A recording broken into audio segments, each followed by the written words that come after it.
नमस्कार विद्यार्थी मित्रांनो, आपण आज नीतिशास्त्राच्या तिसऱ्या प्रकरणाला सुरुवात करत आहोत. ठीक आहे. आपलं तिसरं प्रकरण काय आहे? ऍटिट्यूड म्हणजेच काय? वृत्ती किंवा अभिवृत्ती.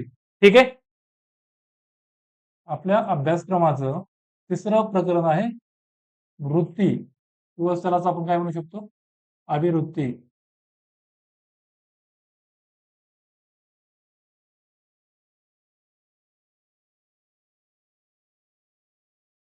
त्याला इंग्लिशमध्ये काय म्हणतात? ऍटिट्यूड.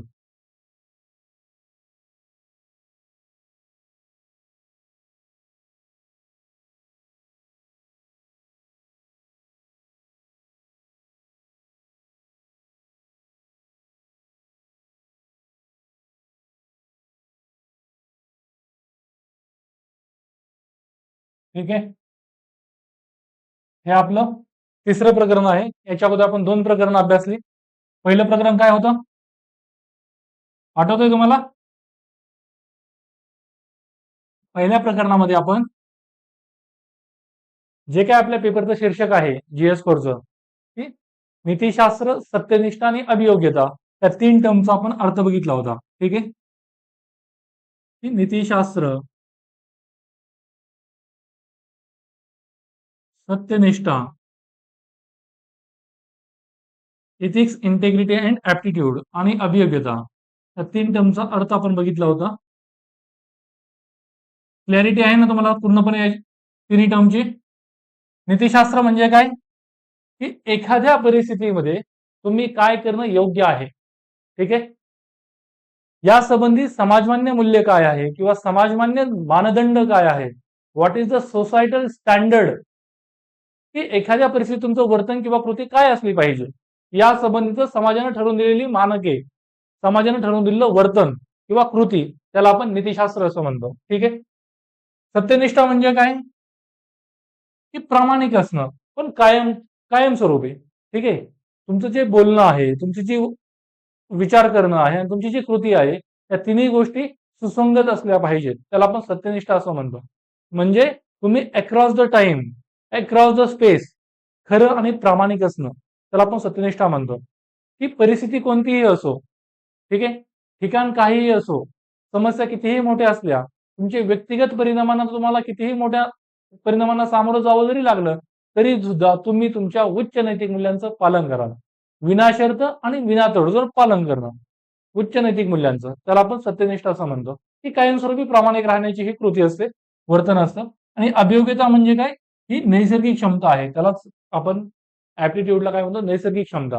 ही विशिष्ट क्षेत्रातील तुमची कुवत दर्शविते. की विशिष्ट क्षेत्रात तुम्हाला पारंगत होण्यासाठी, कुशाग्र होण्यासाठी जे स्किल्स आहेत, ते स्किल्स जे लागतात, ते स्किल्स तुमच्याकडे असणं म्हणजे तुमच्याकडे त्या क्षेत्रासंबंधीची अभियोग्यता असणं. ठीक आहे. हे आपल्या पेपरचं शीर्षक आहे. युपीएससीला ह्या तिन्ही गोष्टी हव्या आहेत जीएस साठी, की तुमच्यामध्ये नीतिशास्त्र तुम्हाला माहित असलं पाहिजे. की पहिलं म्हणू शकता की प्रशासनाकडून काय अपेक्षित आहे किंवा तुमचा रोल काय आहे, या गोष्टी 2013च्या अगोदर विद्यार्थ्यांना तेवढ्या माहित नव्हत्या. पण आता त्यांनी सिलेबसमध्ये त्या गोष्टी थेट इन्क्लूड केलेल्या आहेत. तुम्हाला बेसिक लेवलच्या सगळ्या गोष्टी कळाव्यात नीतिशास्त्राच्या, किंवा तुमचं वर्तन कोणत्या स्वरूपाचं अपेक्षित आहे. मग त्यासाठी नीतिशास्त्र, की काय करणं तुम्ही योग्य आहे. ठीक आहे.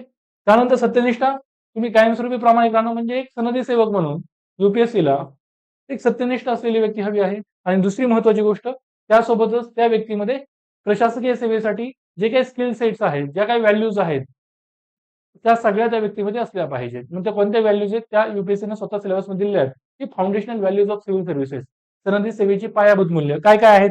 तुमच्यामध्ये सत्यनिष्ठा असली पाहिजे, प्रामाणिकपणा असली पाहिजे, वस्तुनिष्ठता, पारदर्शकता, नेतृत्व गुण असला पाहिजे, किंवा समाजातील जे कमजोर समूह आहेत त्यांच्याप्रती करुणेचा भाव असला पाहिजे. हे ती अभियोग्यता म्हणजे नैसर्गिक सनदी सेवेसाठीची पायाभूत मूल्य आहेत. ठीक आहे. हा होता पहिला चॅप्टर. त्यानंतर आपण दुसरा चॅप्टर बघितला. तो काय होता? मूल्य, वृत्ती म्हणजेच ऍटिट्यूड, मूल्य, वृत्ती, नैतिकता आणि नीतिमत्तेचा. या संकल्पना आपण अभ्यासल्या थोडक्यात. या संकल्पना काय आहेत, त्यांच्यातील आंतरसंबंध म्हणजे त्यांच्यातील फरक काय आहे, त्या कशापासून बनलेल्या आहेत, त्यांची वैशिष्ट्य काय आहे. ठीक आहे. मी म्हटलं होतं की ही अशी मानसिक रचित आहेत, मेंटल कन्स्ट्रक्ट, की जी व्यक्तीच्या वर्तन नियमनाचं मार्गदर्शन म्हणून त्या वर्तनाच्या नियमनाचं साधन म्हणून काम करत असतात. तुमच्या निर्णयांना, तुमच्या निवडींना, तुमच्या वर्तनाला या गोष्टी मार्गदर्शन करत असतात. आणि या चारही गोष्टी तुमच्या मूल्य व्यवस्थेतून पुढे येत असतात. की व्यक्तीची मूल्य व्यवस्था कशी आहे, त्यावरून तिचं मूल्य, तिची नैतिकता, नीतिमत्ता, वृत्ती या गोष्टी ठरत असतात. आणि व्यक्तीची ही मूल्य व्यवस्था सामाजिकीकरणाच्या प्रक्रियेतून आकाराला येत असते. मग सामाजिकीकरणाची अभिकरणं काय आहेत, यंत्रणा काय आहेत? मग त्यामध्ये अभिकरणामध्ये कुटुंब असेल, शाळा असेल, याच्यामध्ये आई, वडील, शिक्षक असतील, या सगळ्या गोष्टी आपण व्यवस्थितरित्या अभ्यासलेल्या आहेत. तुम्हाला आठवत असेल. ठीक आहे. त्या दोन्ही प्रकरणांमध्ये तुम्हाला जे काही समजलं असेल ते तुम्ही मला विचाराल. मूल्य म्हणजे काय, की दीर्घकाळापासून टिकून असलेला विश्वास, की जो समाजासाठी इष्ट आहे, डिझायरेबल आहे. ज्या गोष्टींना आपण, ज्या तत्व, बाबींना आपण महत्व देतो, प्राधान्य देतो, त्याला आपण मूल्य असं म्हणतो. जसं की प्रामाणिकपणा असेल, सत्यनिष्ठा असेल, अहिंसा असेल, ही मूल्य आहेत. त्यानंतर वृत्ती म्हणजे काय, मी तुम्हाला सांगितलेलं, की कशाच्या बद्दल म्हणजे कशाबद्दलची तरी मत किंवा तुमचं समज, त्याला आपण वृत्ती असं म्हणत असतो. आज आपण तो डिटेलमध्ये अभ्यासणार आहोत ही संकल्पना. त्यानंतर नैतिकता म्हणजे काय, की एखाद्या परिस्थितीत तुम्ही काय केलं पाहिजे या संबंधीचं व्यक्तिगत पातळीवरील मूल्य. ठीक आहे. तुम्ही व्यक्तिगत पातळीवर तुम्ही काय समजता, की ह्या परिस्थितीमध्ये व्यक्तीचं वर्तन कसं असलं पाहिजे, की तुमच्या व्यक्तिगत मूल्यांच्या आधारे ठरवलं जातं. त्याला आपण नैतिकता म्हणतो. आणि जेव्हा एखाद्या परिस्थितीत काय केलं पाहिजे हे आपण समाजमान्य मूल्यांच्या आधारे ठरवतो. हे सामाजिक पातळीवरील मूल्य ठरतं. त्याला नीतिमत्ता असं म्हणतो. ही समाजाच्या पातळीवरील असते, ही व्यक्तिगत पातळीवर, व्यक्तिगत वैयक्तिक पातळीवरील मूल्य असतं. ठीक आहे. त्या गोष्टी तुम्हाला समजल्या असतील. आज आपण वृत्ती, नीतिमत्ता, ती आपली वृत्ती, अभिवृत्ती जे काय आहे ऍटिट्यूड, ते आपण व्यवस्थित समजावून घेऊयात. आता मला सांगा, जेव्हा आपण म्हणतो की तो मुलगा खूप ऍटिट्यूड दाखवत आहे किंवा ती मुलगी खूप ऍटिट्यूड दाखवतीये, ठीक आहे. मग इथं आपण ऍटिट्यूड हा शब्द इगो या अर्थानं वापरतो. पण इगो म्हणजे ऍटिट्यूड नव्हे. ठीक आहे. ऍटिट्यूडचे खूप काही प्रकार असू शकतात. म्हणजे आपण सर्वजण ऍटिट्यूड बाळगून असतो. सर्वत्र कायम आपल्या सर्वांमध्ये कायम ऍटिट्यूड असतो. इगो म्हणजेच ऍटिट्यूड नव्हे. इगो हे केवळ त्या ऍटिट्यूडचं एक प्रकटीकरण आहे, एक मॅनिफेस्टेशन आहे. समजतंय तुम्हाला? तुम्ही आनंदी आहात किंवा काय म्हणूयात, की तुमच्यामध्ये आदराची वृत्ती आहे कशाच्या प्रती तरी, किंवा तुमच्यामध्ये इगो आहे, या सगळ्या गोष्टी ऍटिट्यूडचे काय म्हणूयात, की ऍटिट्यूडची प्रकटीकरण आहेत. तुमची ती वृत्ती आहे कशाच्या प्रती तरी. ठीक आहे. म्हणजेच ऍटिट्यूड म्हणजे इगो नव्हे. इगो हे केवळ ऍटिट्यूडचं एक प्रकटीकरण आहे, की तुम्ही मिसकन्सेप्शन दूर करून घ्याल. ठीक आहे. त्यानंतर या चॅप्टरमध्ये आपण काय अभ्यासणार आहोत या गोष्टी अगोदर बघूयात. जो काही युपीएससीनं सिलेबस दिलेला आहे आणि ऍटिट्यूड या चॅप्टरमध्ये जे काही सब टॉपिक दिले ते आपण सगळे व्यवस्थितरित्या अभ्यासणार आहोत. ठीक आहे. याच्यामध्ये पहिला आपण वृत्तीची संकल्पना अभ्यासूयात.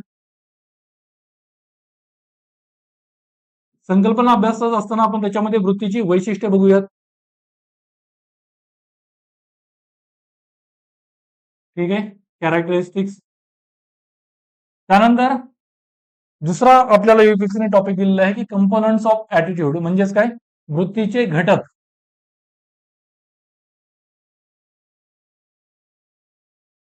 वृत्तीचे घटक आपण अभ्यासूयात. मग याच्याच मध्ये आपण दोन संकल्पना अभ्यासणार आहोत, की स्टेरिओटाइप्स, प्रेज्युडायसेस आणि इनग्रुपिझम हे काय आहे. ठीक आहे. वृत्तीचे घटक त्याला आपण कंपोनंट्स म्हणतो इंग्लिशमध्ये, आणि त्याचं कॅप किंवा एबीसी मॉडेल आहे. ते काय आहे ते पुढे तुम्हाला समजेलच. त्याच्यामध्ये आपण त्याच्यासोबतच अजून एक संकल्पना अभ्यासणार आहोत, प्रेज्युडायसेस. ते नकारात्मक पूर्वग्रह असतात विशिष्ट गटाप्रती. ठीक आहे. ते आपण अभ्यासूयात. त्यानंतर आपण वृत्तीची कार्य अभ्यासूयात, की फंक्शन्स ऑफ ऍटिट्यूड, जो युपीएससीने आपल्याला सिलेबसमध्ये दिलेला आहे. डॅनियल कार्ड्स यांचा हा दृष्टिकोन आहे वृत्तीची कार्य. ठीक आहे. आणि त्यानंतर आपण अजून वृत्ती आणि वर्तन यांच्यामध्ये सातत्य काय आहे, युपीएससी हा सुद्धा सब टॉपिक सिलेबस मध्ये दिलेला आहे. मी स्वतःहून घेत नाहीये. ठीक आहे. वृत्ती, वर्तन, सातत्य म्हणजे व्यक्तीची वृत्ती जशी आहे तसंच तिचं वर्तन असेल की नाही, त्या सातत्य कितपत आहे, हा टॉपिक आहे. की ऍटिट्यूड, बिहेवियर, कन्सिस्टन्सी. ठीक आहे. हा टॉपिक आपण अभ्यासूयात. आणि त्यानंतर आपण काय म्हणूयात, की त्याच्यामध्ये युपीएससीने अजून दोन सब टॉपिक दिले, की सामाजिक पाठपुरावा आणि सामाजिक प्रभाव, सोशल इन्फ्लुएन्स आणि परसुएशन. ठीक आहे. सोशल इन्फ्लुएन्सला आपण मराठीमध्ये सामाजिक प्रभाव असं म्हणतो. आणि दुसरा टॉपिक आहे याच्यामध्ये पाठपुरावा, सामाजिक पाठपुरावा, त्याला काय म्हणतो आपण, परसुएशन. या गोष्टी आपण अभ्यासणार आहोत. आणि त्यानंतर या चॅप्टरचा सगळ्यात शेवटचा भाग म्हणून आपण वृत्तींचे प्रकार पाहणार आहोत, टाइप्स ऑफ ऍटिट्यूड. आणि याच्यामध्ये आपण मुख्यतः 4 प्रकार पाहणार आहोत. एक, नैतिक वृत्ती. दुसरी, राजकीय वृत्ती. ठीक आहे. तिसरा प्रकार राहील तो म्हणजे लोकशाही वृत्तीचा.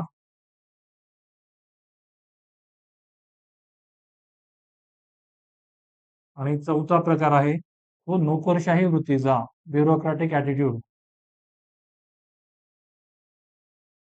ठीक आहे. आणि त्याच्याबरोबरच आपण सकारात्मक वृत्ती आणि नकारात्मक वृत्ती म्हणजे काय त्या सुद्धा गोष्टी थोडक्यात बघणार आहोत. ठीक आहे. वृत्ती या चॅप्टरमध्ये आपण एवढी टॉपिक अभ्यासणार आहोत की वृत्तीची संकल्पना, त्याची वैशिष्ट्ये, वृत्तीचे घटक, कंपोनंट्स ऑफ ऍटिट्यूड, नंतर प्रेज्युडाइजची संकल्पना, त्याला आपण नकारात्मक पूर्वग्रह किंवा गैरसमजुती असं म्हणू शकतो, किंवा पूर्वग्रह दूषितता असं म्हणू शकतो. ठीक आहे. काय म्हणू शकतो? पूर्वग्रह दूषितता.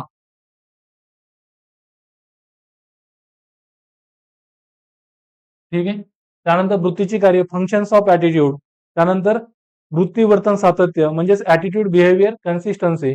सामाजिक प्रभाव, सामाजिक पाठपुरावा, सोशल इन्फ्लुएन्स आणि परस्युएशन. आणि वृत्तींचे प्रकार, टाइप्स ऑफ ऍटिट्यूड. ठीक आहे. आणि त्याच्यामध्ये हे 4 प्रकार युपीएससी याच्यावरती प्रश्न विचारलेले आहेत. ठीक आहे. मग अगोदर सुरुवातीला आपण वृत्तीची संकल्पना बघूया. मी तुम्हाला अगोदर सांगितलं की वृत्तीची संकल्पनेमध्ये की वृत्ती म्हणजे ऍटिट्यूड नव्हे, ते ऍटिट्यूड म्हणजे इगो नव्हे. ठीक आहे. वृत्ती म्हणजे इगो नव्हे, इगो हे केवळ त्याचं एक प्रकटीकरण आहे. या ऍटिट्यूड मध्ये कायम 2 गोष्टी महत्वाच्या असतात, पण त्याच्या अगोदर ऍटिट्यूड म्हणजे नेमकं असतं काय? वृत्ती म्हणजे नेमकं काय? That is perception. Attitude is perception or opinion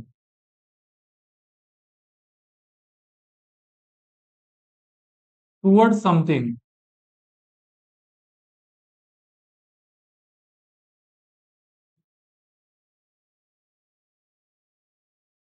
ठीक आहे. म्हणजेच काय? कशा प्रती तरी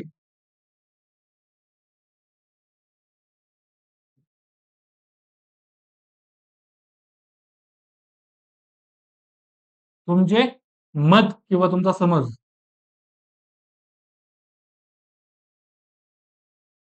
तुमचं परसेप्शन किंवा तुमचं मत, याला आपण ऍटिट्यूड असं म्हणतो. ठीक आहे. याला आपण दुसऱ्या पद्धतीने म्हणू शकतो की एखादी व्यक्ती,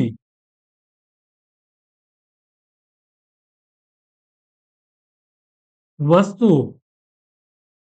घटना किंवा परिस्थिती, विचार किंवा कल्पना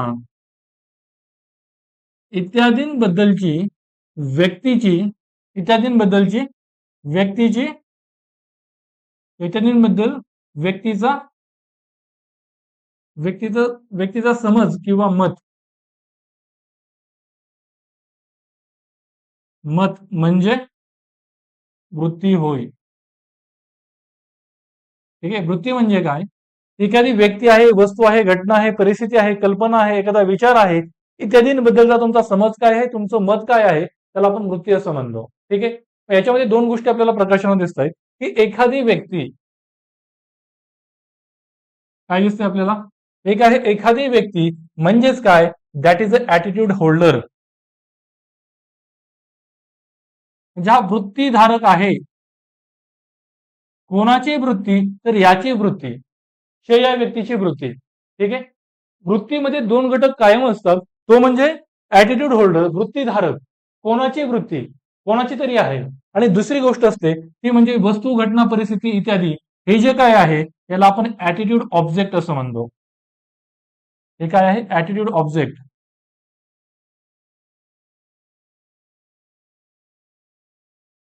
ठीक आहे. ऍटिट्यूड ऑब्जेक्ट म्हणजे काही कशाच्या प्रती, कोणाची. ऍटिट्यूड होल्डर कोणाची वृत्ती आणि ऍटिट्यूड ऑब्जेक्ट म्हणजे कशाच्या प्रती. मग हे जे काय आहे की कशाच्या तरी प्रती, म्हणजेच ऍटिट्यूड काय आहे, ऑब्जेक्ट काय आहे, ऍटिट्यूड ऑब्जेक्ट त्याच्या प्रती आणि कोणाची, या 2 गोष्टी याच्यामध्ये असतात. हे पुढे अजून तुम्हाला समजेल. हे जे काही आपण बघितलं की परसेप्शन आहे, तुमचं ओपिनियन आहे, कशाच्या प्रती तरी, आणि हे कशाच्या प्रती म्हणजे काय, तर ते ऍटिट्यूड ऑब्जेक्ट आहे. आणि कोणाची वृत्ती, तर ते ऍटिट्यूड होल्डर आहे. मग वृत्तीमध्ये नेहमी ऍटिट्यूड होल्डर आणि ऍटिट्यूड ऑब्जेक्ट आपल्याला पाहायला मिळतो. म्हणजे वृत्ती ही व्हॅक्यूम म्हणजे काय, पोकळीत आकाराला येत नसते. ही जे काही आपलं सामाजिक जीवन आहे त्याच्यातले सामाजिक जीवनातले जे काही पैलू असतील त्यांचं सकारात्मक नकारात्मक जे काही आपण मूल्यांकन करतो त्यामध्ये ही वृत्ती आकाराला येत असते. ठीक आहे, समजतंय? जर मूल्य जर बघितलं आपण तर मूल्य पोकळीमध्ये आकाराला येऊ शकतं, मात्र वृत्ती नसते. वृत्तीसाठी कायम या दोन गोष्टी आवश्यक असतात, ऍटिट्यूड ऑब्जेक्ट आणि ऍटिट्यूड होल्डर. ठीक आहे, त्यानंतर आपण काय म्हणू शकतो की जेव्हा एखादं मूल्य हे एखाद्या ऑब्जेक्टशी जोडलं जातं तेव्हा वृत्ती निर्माण होते. ठीक आहे, काय म्हणतोय मी, वेन एन ऑब्जेक्ट किंवा when an value is tied, जोडली जाते, टाईड टू एन ऑब्जेक्ट, तेव्हा मूल्य पुढे येतं, तेव्हा वृत्ती पुढे येते. म्हणजेच काय, वृत्तीसाठी या दोन गोष्टी आवश्यक असतात की attitude holder plus attitude object. पण त्याचबरोबर जेव्हा एखादं व्हॅल्यू हे एखाद्या घटना, व्यक्ती, परिस्थिती, विचार, कल्पना इत्यादींशी जोडलं जातं तेव्हा वृत्ती आकाराला येते. म्हणजे वृत्ती ही पोकळीत आकाराला येत नसते. ठीक आहे, वृत्तीसाठी या दोन गोष्टी आवश्यक असतात. त्यानंतर आपण वृत्तीविषयी काय म्हणू शकतो, ऍटिट्यूड जो काय आहे तो आपल्या मूल्य व्यवस्थेतून पुढे येतो, किंवा या ऍटिट्यूडची जी मुळं आहेत, या ऍटिट्यूडची मुळे ही आपली मूल्य व्यवस्था असते. मी कालच्या लेक्चरलाही तुम्हाला सांगितलेलं की जे काही फॅम आहे, व्हॅल्यूज, ऍटिट्यूड, मोरल आणि एथिक्स हे आपल्या मूल्य व्यवस्थेतून पुढे येत असतात. आणि ही मूल्य व्यवस्था सामाजिकीकरणातून पुढे येते. मग सामाजिकीकरणामध्ये सामाजिकीकरणाची अभिकरणं आणि यंत्रणा हे तुमच्या या मूल्य व्यवस्थेला आकार देत असतात. बरोबर, मग या यंत्रणा काय आहेत आपण काल बघितलेलं, तुम्ही निरीक्षणातून शिकता, बक्षीस आणि दंड याच्यातून शिकता, तुम्ही अनुभवातून शिकता, तुम्ही रोल टेकिंग मधून शिकता, भूमिका घेण्यातून शिकता. आणि त्याचबरोबर अभिकरणामध्ये तुमचे कुटुंब असेल, शाळा असेल, शिक्षक असतील, त्या शिक्षकांमध्ये शाळामध्ये मग अभ्यासक्रमाची भूमिका असेल, एक्स्ट्रा करिक्युलर ऍक्टिव्हिटीज असतील, किंवा मग पुढं आपण पाहिलेलं की तुमचा समवयस्क गट असेल, तुमचे पियर्स, त्यांचा प्रभाव कसा पडतो, सोशल मीडिया मीडिया यांचा प्रभाव कसा पडतो. मग या गोष्टी तुमच्या मूल्यव्यवस्थेला आकार देत असतात. आणि या मूल्यव्यवस्थेतून तुमची वृत्ती आकाराला येते. म्हणजेच वृत्तीची मुळं ही मूल्यव्यवस्थेत असतात. आणि व्यक्तीची मूल्यव्यवस्था ही एका रात्रीत बदलत नसते किंवा एका रात्रीत आकाराला येत नसते. जर ही मूल्यव्यवस्था एका रात्रीत आकाराला येत नसेल, एका रात्रीत बदलत नसेल, तर वृत्ती सुद्धा एका रात्रीत आकाराला येणार आहे का, तर नाही.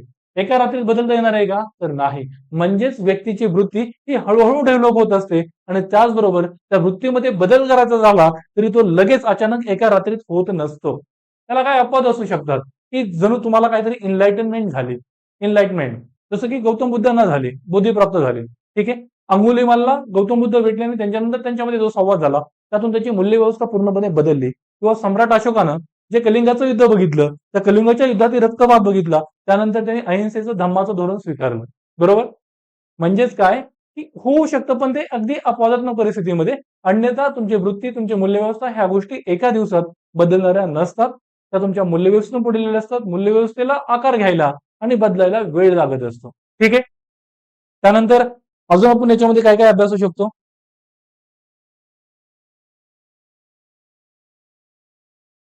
हे जे काय मी फॅक्टर्स तुम्हाला सांगितलेले, वस्तू, घटना, परिस्थिती, कल्पना इत्यादींबद्दल तुमचं हे दीर्घकालीन आकलन असते. ठीक आहे, एका दिवसाचं आकलन नसते. दीर्घकाळामध्ये तुम्ही त्या गोष्टीचं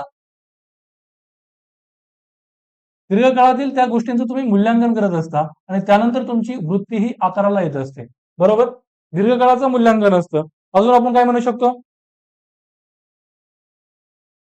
की एखादी व्यक्ती ही एखाद्या ऑब्जेक्ट प्रती कोणती वृत्ती ठेवेल हे तिच्या हेतूवर अवलंबून असतं. काय म्हणतोय मी, ही वृत्ती ही तुमच्या हेतूवर अवलंबून असू शकते. तुमचा पर्पज काय आहे, की तुम्हाला असं वाटतंय की एखादा राजकीय पक्ष, अबक हा राजकीय पक्ष सत्तेवर आला तर माझे हितसंबंध साध्य होतील, माझ्या हितसंबंधांचा पाठपुरावा केला जाईल असं मला वाटते. म्हणून माझा त्या अबक राजकीय पक्षाप्रती सकारात्मकतेची वृत्ती आहे.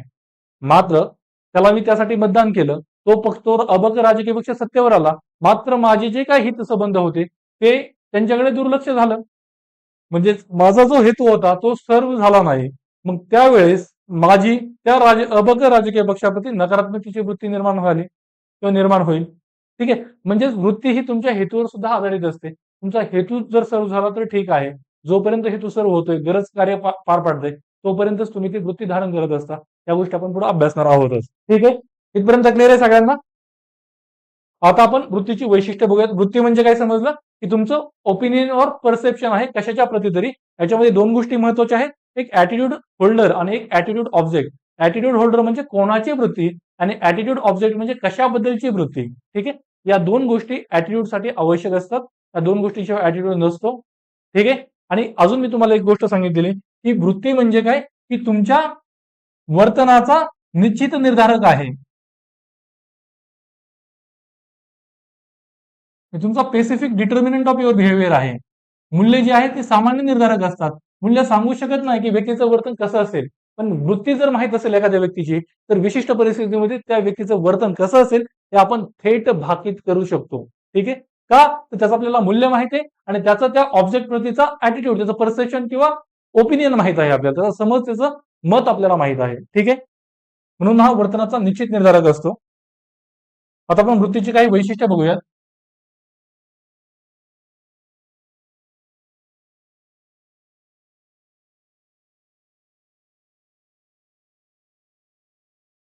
वैशिष्ट्य म्हणजे काय, कॅरेक्टरिस्टिक्स. ही जी काही वृत्ती असते ती दीर्घकाळापासून टिकून असते. ठीक आहे. काय म्हणू शकतो आपण, ही वृत्ती दीर्घकाळापासून टिकून राहणारी असते. मी अगोदर जे सांगितलं तुम्हाला की वृत्ती ही एका दिवसात बदलत नसते, ही एका रात्रीत आकाराला येत नसते. म्हणजेच ती दीर्घकाळ टिकून राहणारी असते. That is enduring in nature.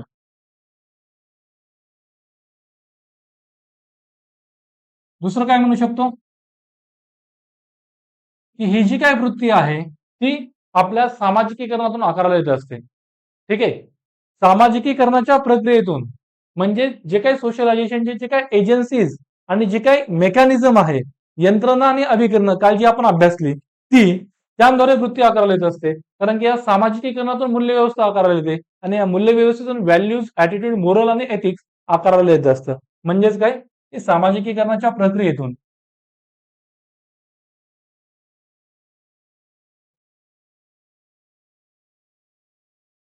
प्रक्रियेतून वृत्ती पुढे येत असते, वृत्ती आकाराला येत असते. ठीक आहे. सामाजिकीकरणाची प्रक्रिया म्हणजे काय झालं, सामाजिकीकरणाची अभिकरण आणि यंत्रणा. ठीक आहे. त्यामुळे तिथं कन्फ्युज व्हायचं नाही. आणि यातून मूल्यव्यवस्था आकाराला येते आणि या मूल्यव्यवस्थेतून वृत्ती आकाराला येते आणि त्याचबरोबर नैतिकता, नीतिमत्ता या गोष्टी सुद्धा या मूल्यव्यवस्थेतून पुढे येत असतात. बरोबर. त्यानंतर तिसरे महत्वाचं वैशिष्ट्य आपल्याला बघता येतं, ही जी काही वृत्ती असते ही काहीतरी आपली कार्य पार पाडत असते आणि त्यामुळे जो ऍटिट्यूड होल्डर आहे, वृत्तीधारक, तो ती वृत्ती धारण करून असतो. ठीक आहे. म्हणजेच काय, त्याला आपण म्हणू शकतो की वृत्ती ही समाजासाठी काही कार्य पार पाडते किंवा व्यक्तीसाठी व्यक्तीसाठी काही कार्य, वृत्तीची कार्य आपला टॉपिक आहे, तो आपण अभ्यासणार आहोत. काही कार्य पार पाडते. ही कार्य काय असतात, एक असतं ते म्हणजे गरज कार्य, त्याला आपण इंग्लिशमध्ये नीड फंक्शन असं म्हणतो. दुसरं असतं ज्ञान कार्य म्हणजे नॉलेज फंक्शन. गरज कार्य म्हणजे आपली गरज पूर्ण करणारे असते. ज्ञान कार्य म्हणजे ती आपल्याला ज्ञान देते, ज्ञान पुरविते. आणि त्यानंतर आपण त्याला अजून अहमचं संरक्षण किंवा तुमचं इगो डिफेन्सिव्ह फंक्शन, त्याला आपण तुमच्या स्वचं संरक्षणाचं कार्य देखील ऍटिट्यूड करत असतो. आणि सर्वात महत्वाचं अजून एक असतं ते म्हणजे मूल्य अभिव्यक्तीचं कार्य, की तुमची मूल्य व्यक्त करण्याचं कार्य, व्हॅल्यू एक्सप्रेसिव्ह फंक्शन त्याला आपण इंग्लिशमध्ये म्हणतो. ठीक आहे. हे सुद्धा ही वृत्ती पार पाडत असते आणि त्यामुळे व्यक्ती या वृत्ती धरून असते. ठीक आहे. समजतंय तुम्हाला इथपर्यंत? त्यानंतर चौथं वैशिष्ट्य आपण सांगू शकतो, ही वृत्ती जी आहे ती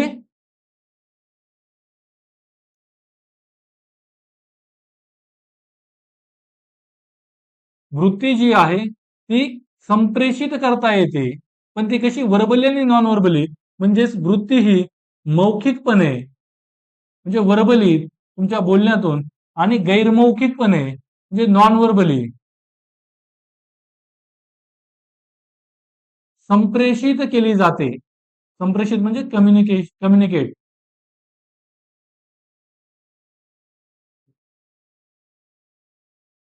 ठीक आहे, याचा अर्थ समजतोय का तुम्हाला? की व्यक्ती तिची जी वृत्ती आहे ती मौखिकपणे बोलण्यातून, म्हणजे व्यक्तीचं जे वर्तन आणि कृती आहे त्याच्यामध्ये तिच्या बोलण्यातून ती संप्रेषित केली, समोरच्या माणसापर्यंत पोहोचवली जाते. आणि त्याच वेळेस बोलायचं म्हणजे तुम्हाला तुमची वृत्ती दुसऱ्यापर्यंत पोहोचवण्यासाठी तुम्हाला बोलावंच लागतं असं नव्हे.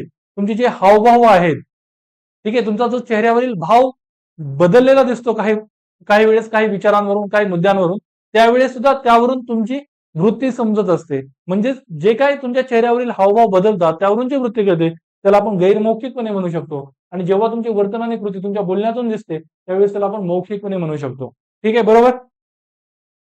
आता मला सांगा, की आपल्यातील काही जण व्हॉट्सअपवरती वारंवार स्टेटस ठेवत असतात. मग व्हॉट्सअपवर तुम्ही जे काही स्टेटस ठेवता त्याच्यावरून तुमची वृत्ती समोरच्याला समजते ना, बरोबर. तुम्ही पाहता की आजूबाजूला काही जण काही कोट असलेले टी शर्ट घालतात, एखादा शब्द असलेले टी शर्ट घालतात. मग त्यातूनही त्या व्यक्तीचा दृष्टिकोन कसा आहे, त्याची वृत्ती कशी आहे, त्याचा समज आणि आकलन कसं आहे, त्याचं मत काय आहे हे आपल्याला समजत असतं. म्हणजेच ती मौखिकपणे आणि गैरमौखिकपणे. टी शर्ट असेल, व्हॉट्सअपवरील स्टेटस असेल, याच्यावरून आपल्याला गैरमौखिकपणे समोरच्या व्यक्तीची वृत्ती कळते. आणि मौखिकपणे की ज्यावेळेस एखादा व्यक्ती म्हणतो की सिगारेट बद्दल, म्हणजे काय म्हणूया की सिगारेट बद्दल त्याची जर तिरस्काराची आणि द्वेषाची भावना असेल, द्वेषाची वृत्ती असेल, तर त्याचा सिगारेट प्रती हा नकारात्मक वृत्ती असल्याचं आपल्याला दिसून येतं. ज्यावेळेस तो तसं म्हणतो, ठीक आहे, म्हणजे त्याच्या बोलण्यातून मौखिकपणे सुद्धा आपल्याला दुसऱ्या व्यक्तीची वृत्ती समजत असते. अजून काय वैशिष्ट्य सांगू शकतो आपण, की वृत्ती जी आहे ती सातत्यानं बदलत नसते. म्हणजेच वृत्ती ही सातत्य तत्वाची पुष्टी करते. म्हणजेच काय, वृत्ती ही सातत्यानं सारखी असते. ती बदलू शकते पण ते अपवादात्मक परिस्थितीमध्ये. ठीक आहे, किंवा तुम्हाला त्याच्याबद्दलचं अधिक ज्ञान मिळतं, तुमचा ओपिनियन समज बदलतो, त्यावेळेस या गोष्टी होत असतात. पण बहुतांश वेळा ती सातत्यानं ती बदलत नसते, ती सातत्य तत्वाची पुष्टी करते. ठीक आहे. आणि सगळ्यात महत्वाचं वैशिष्ट्य आणि शेवटचं वैशिष्ट्य, की वृत्ती जी आहे ती सब्जेक्टिव्ह असते. म्हणजेच ती व्यक्ती सापेक्ष असते. सब्जेक्टिव्ह म्हणजे काय, व्यक्ती सापेक्ष. आणि व्यक्ती सापेक्ष म्हणजे काय, ती व्यक्तिपरत्वे बदलते. सर्व व्यक्तींसाठी वृत्ती एखाद्या गोष्टीप्रती सारखीच असेल असं नव्हे. म्हणजेच ती व्यक्तिपरत्वे बदलते. आता समज भारतीय जनता पक्ष हे जे काही ऍटिट्यूड ऑब्जेक्ट आहे, हे ऑब्जेक्ट आहे ना, त्याच्याप्रती माझी जी वृत्ती आहे ती वेगळी असू शकेल, तुमची वृत्ती वेगळी असू शकेल, तिसरा माणूस असेल त्याची वृत्ती वेगळी असेल. ठीक आहे, मी त्याच्यावरती सकारात्मक असू शकतो, तुम्ही नकारात्मक असू शकतात. तुमचा तिसरा मित्र असू शकेल तो तटस्थ आहे, त्याला काहीच देणं घेणं नाहीये. किंवा दुसरं अजून एखादं उदाहरण, की भ्रष्टाचार. भ्रष्टाचाराची मला चीड असेल, तुम्हाला ती नसेल, तुम्हाला योग्य वाटत असेल, तिसरा मित्र असेल तो तटस्थ असेल. म्हणजेच काय, की वृत्ती ही व्यक्तिगणिक बदलते. म्हणजेच एकाच वस्तूप्रती, एकाच बाबीप्रती सगळ्यांची वृत्ती ही सारखीच असेल असं नसतं. ठीक आहे. जाती व्यवस्थेबद्दल, की जाती व्यवस्था मला योग्य वाटत असेल, तुम्हाला ती वाटत नसेल, तिसऱ्या माणसाला काहीच फरक पडत नसेल. म्हणजेच व्यक्तिप्रती या गोष्टी बदलत असतात. ही आपल्याला वृत्तीची वैशिष्ट्य सांगता येतात. काय काय वैशिष्ट्य बघितली आपण, त्या महत्वाच्या गोष्टी. ठीक आहे, संकल्पना समजून घेण्यासाठी. ती दीर्घकाळ टिकणारी असते, म्हणजेच ती सातत्य तत्वाचं पुष्टी करते. ठीक आहे. सामाजिकीकरणाच्या प्रक्रियेतून तू पुढे येते, कारण की सामाजिकीकरणाच्या प्रक्रियेतून आपली मूल्यव्यवस्था पुढे येत असते. आणि मूल्यव्यवस्थाच त्या वृत्तीला आकार देत असते. कारण की आपण काय म्हटलंय, की व्हॅल्यू जेव्हा मूल्य एखाद्या वस्तू, घटना, परिस्थितीशी जोडलं जातं तेव्हा वृत्ती तयार होते. ठीक आहे. त्यानंतर तिसरं वैशिष्ट्य आपण बघितलं, की ती समाजासाठी काही कार्य पार पाडते. ठीक आहे. की गरज कार्य, ज्ञान कार्य, अहमचं संरक्षण, मूल्य अभिव्यक्तीचं कार्य, या सगळ्या गोष्टी आपण पुढे अभ्यासणार आहोत.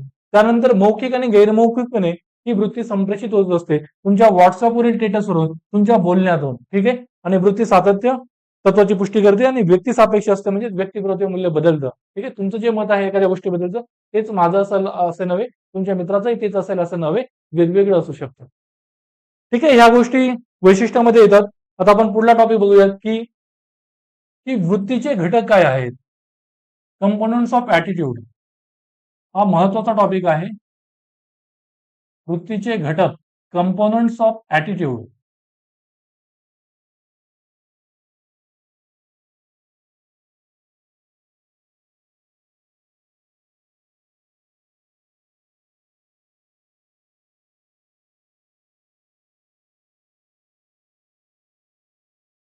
किंवा त्यालाच काय म्हटलं जातं की कॅप मॉडेल किंवा एबीसी मॉडेल ऑफ ऍटिट्यूड.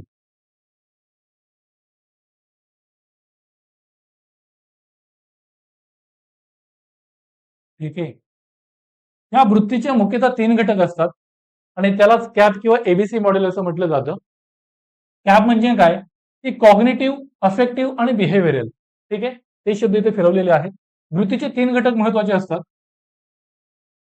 म्हणजे 3 घटक असतात. त्यातला पहिला घटक म्हणून आपण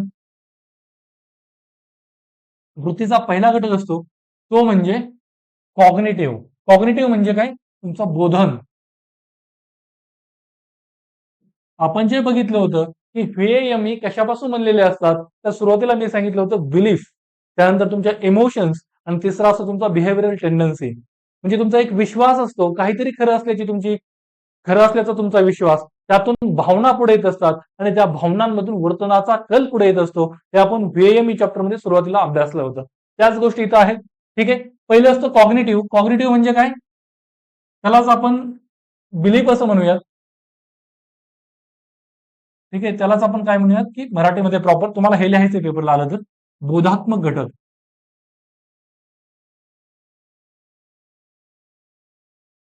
ठीक आहे, बोध तुमचं आकलन काय आहे. दुसरा महत्वाचा घटक असतो तो म्हणजे अफेक्टिव्ह.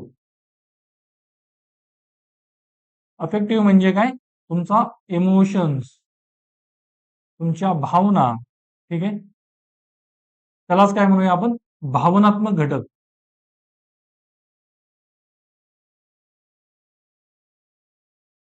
आणि वृत्तीचा तिसरा महत्वाचा घटक असतो तो म्हणजे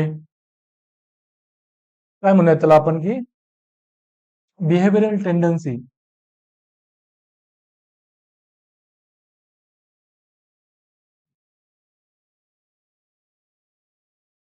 म्हणजेच काय वर्तणूक कल. तुमचं वर्तन कसं असेल ही गोष्ट. मग यातून ही गोष्ट आणि यातून ही गोष्ट पुढे येत असते. तुमच्या बोधामधून भावना आणि भावनामधून वर्तणुकीसाठीची इच्छा आणि वर्तणुकीसाठीचा कल उत्पन्न होत असतो. ठीक आहे, एक उदाहरण सांगितलं की तुम्हाला समजेल.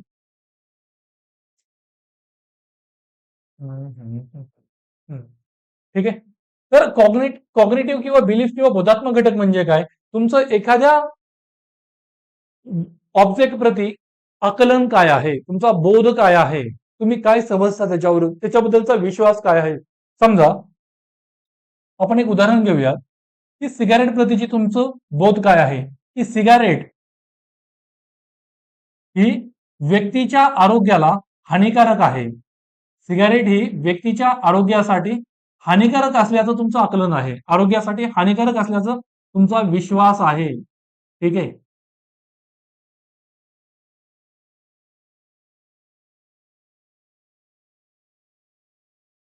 सिगारेट प्रती तुमचा काय बोध आहे की आरोग्यासाठी ती हानिकारक आहे आणि त्याच्यामुळं तो तुमचा बोध, तुमचं आकलन आहे, तुमचा बिलीफ, तुमचा विश्वास आहे. आणि या विश्वासातून पुढे येते तुमचा भावना, या विश्वासातून पुढे येतो तुमचा भावनात्मक घटक. तुम्हाला सिगारेट बघितली की सिगारेट प्रती घृणेची भावना येते, रागाची भावना येते. सिगारेट प्रती घृणेची आणि तिरस्काराची भावना येते. ठीक आहे, त्यातून ही भावना उत्पन्न झाली कशातून तुमच्या विश्वासातून. मी मागच्या लेक्चरलाही तुम्हाला सांगितलेलं की तुमची जी विश्वास आहे त्या विश्वासातून भावना पुढे येत असतात. मग ह्या जो काय तुमचा बोध आणि विश्वास आहे की सिगारेट आरोग्याला हानिकारक आहे, त्याच्यातून ही घृणेची, तिरस्काराची सिगारेट प्रतीची भावना उत्पन्न होते आणि त्यातून तुमचा वर्तणुकीचा कल उत्पन्न होतो की तुम्ही सिगारेट ओढणार नाहीत किंवा सिगारेटचं सेवन, नो, सिगारेटचं तुम्ही सेवन करणार नाही.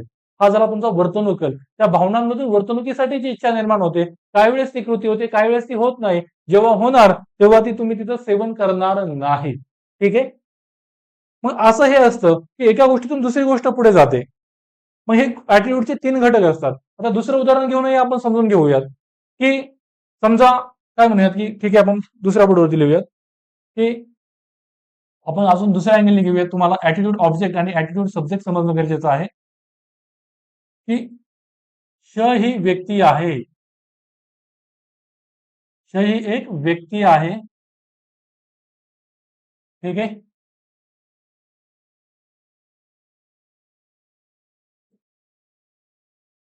आणि काय म्हणूयात की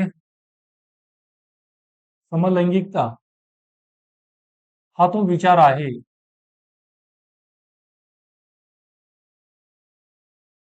मी काय म्हटलं होतं, वृत्ती म्हणजे काय? एखादी व्यक्ती असेल, वस्तू असेल, घटना असेल, परिस्थिती असेल, विचार असेल, कल्पना असेल. मग ही कल्पना आणि विचार जो शब्दांत, मग हा एक कल्पना आहे, हा एक विचार आहे. ठीक आहे, ही एक परिस्थिती आहे. मग याबद्दल व्यक्तीचा असलेला बोधन, भावन आणि कृतीप्रवण क्षमता. ठीक आहे, मग तिचा बोध काय आहे, तिच्या भावना काय उत्पन्न होत आहेत, आणि तिचा कृतीप्रवण, ती कृती म्हणजे ती बिहेवियरल टेंडन्सी तिची काय उत्पन्न होत आहे, याला आपण ऍटिट्यूड असं म्हणतो. म्हणजेच इथं आता ही व्यक्ती आहे, ही काय आहे, ऍटिट्यूड होल्डर आहे. हा वृत्तीधारक आहे. वृत्ती धारण करणारा कोण आहे, तर श हा व्यक्ती. आणि ऍटिट्यूड ऑब्जेक्ट काय आहे, तर समलैंगिकता हा एक विचार आहे की या ऍटिट्यूड होल्डरचा याबद्दलचा दृष्टिकोन. ठीक आहे, आपण पाहणार आहोत ऍटिट्यूड ऑब्जेक्ट. ठीक आहे, ह्या दोन गोष्टी ऍटिट्यूड मध्ये महत्वाच्या असतात. मग आता आपण असं म्हणू शकतो की शचा असा विश्वास आहे, काय, शचा असा विश्वास आहे की शचा विश्वास आहे, म्हणजे श ही विवेकी व्यक्ती असून, श ही विवेकी व्यक्ती असून,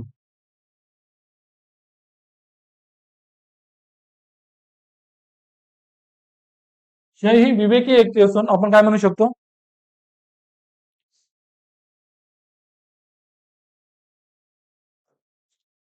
श ही विवेकी व्यक्ती असून तिला समलैंगिकता योग्य वाटते.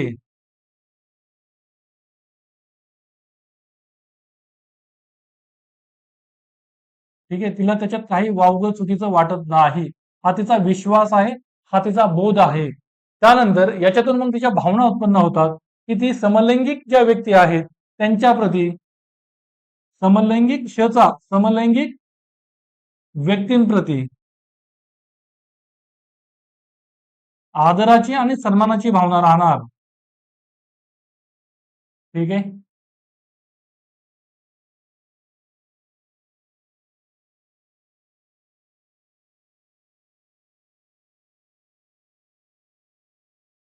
आणि त्यातून ती समलैंगिकांबाबत भेदभाव, हिंसेचा कदापिही वापर करणार नाही. समलैंगिकांबाबत ती भेदभाव करणार नाही. समलैंगिकांच्या प्रतिष्ठेचा ती आदर करेल. ठीक आहे, ती समलैंगिक संबंधांना प्रोत्साहन देईल किंवा ती त्यांना निरुत्साहित आणि नाउमेद करणार नाही. हे झालं तिचं वर्तन. म्हणजेच काय, बघा इथं आता की हा तिचा काय आहे, तिला समलैंगिकता योग्य वाटते, ती विवेकी व्यक्ती असून तिला योग्य वाटते. हा तिचा काय आहे, विश्वास. म्हणजेच काय आहे, हा तिचा बोध आहे, बोधात्मक घटक. हा तिचा बोध आहे, हे तिचं आकलन आहे. मग हा झाला ऍटिट्यूडचा पहिला कंपोनंट, बोधात्मक घटक. त्याच व्यक्तीची भावना काय उत्पन्न होतीये, की त्यांच्या प्रती आदर आणि सन्मानाची भावना. मग हा झाला भावनात्मक घटक. ठीक आहे, त्याला आपण काय, अफेक्टिव्ह कंपोनंट ऑफ ऍटिट्यूड किंवा इमोशनल कंपोनंट, भावनात्मक घटक. आणि त्यातून तिची वर्तणुकीची वृत्ती कशी तयार होते, की ती या व्यक्तींबाबत भेदभाव करणार नाही. म्हणजे हा झाला तिचा वर्तणूक कल. ठीक आहे, मग असा हा ऍटिट्यूड असतो की याच्यामध्ये एक ऍटिट्यूड होल्डर असणार, एक ऑब्जेक्ट असणार, आणि त्या ऑब्जेक्ट बद्दलचं त्याचं परसेप्शन आणि त्याचं मत, त्याचा समज किंवा त्याचं मत. ठीक आहे, याला आपण ऍटिट्यूड असं म्हणतो. तुम्हाला आता गोष्टी क्लिअर होत असतील. अजून आपण उदाहरण घेऊयात. ही उदाहरण तुम्हाला पेपरमध्ये लिहायची आहेत जर त्यांनी विचारलं तर. ठीक आहे, की दुसरं एक उदाहरण की अबक हा व्यक्ती आहे आणि त्याचा अबक हा एक व्यक्ती आहे. ठीक आहे, म्हणजे दॅट इज ऍटिट्यूड होल्डर, आणि ऑब्जेक्ट काय आहे, भ्रष्टाचार. हे काय आहे, ऍटिट्यूड ऑब्जेक्ट आहे, हे ऍटिट्यूड होल्डर आहे. मग पहिलं विधान आपण म्हणू शकतो त्याचा बोध, की भारतीय भारतीय समाजासमोरील किंवा भ्रष्टाचार, त्याचं मत काय आहे बघा, भ्रष्टाचार हे भारतीय समाजासमोरील किंवा भारतातील सर्व समस्यांचं मूळ आहे.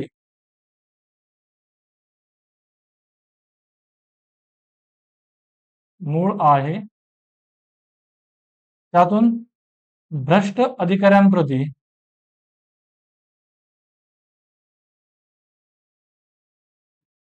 राजकीय नेत्यांप्रती रागाची भावना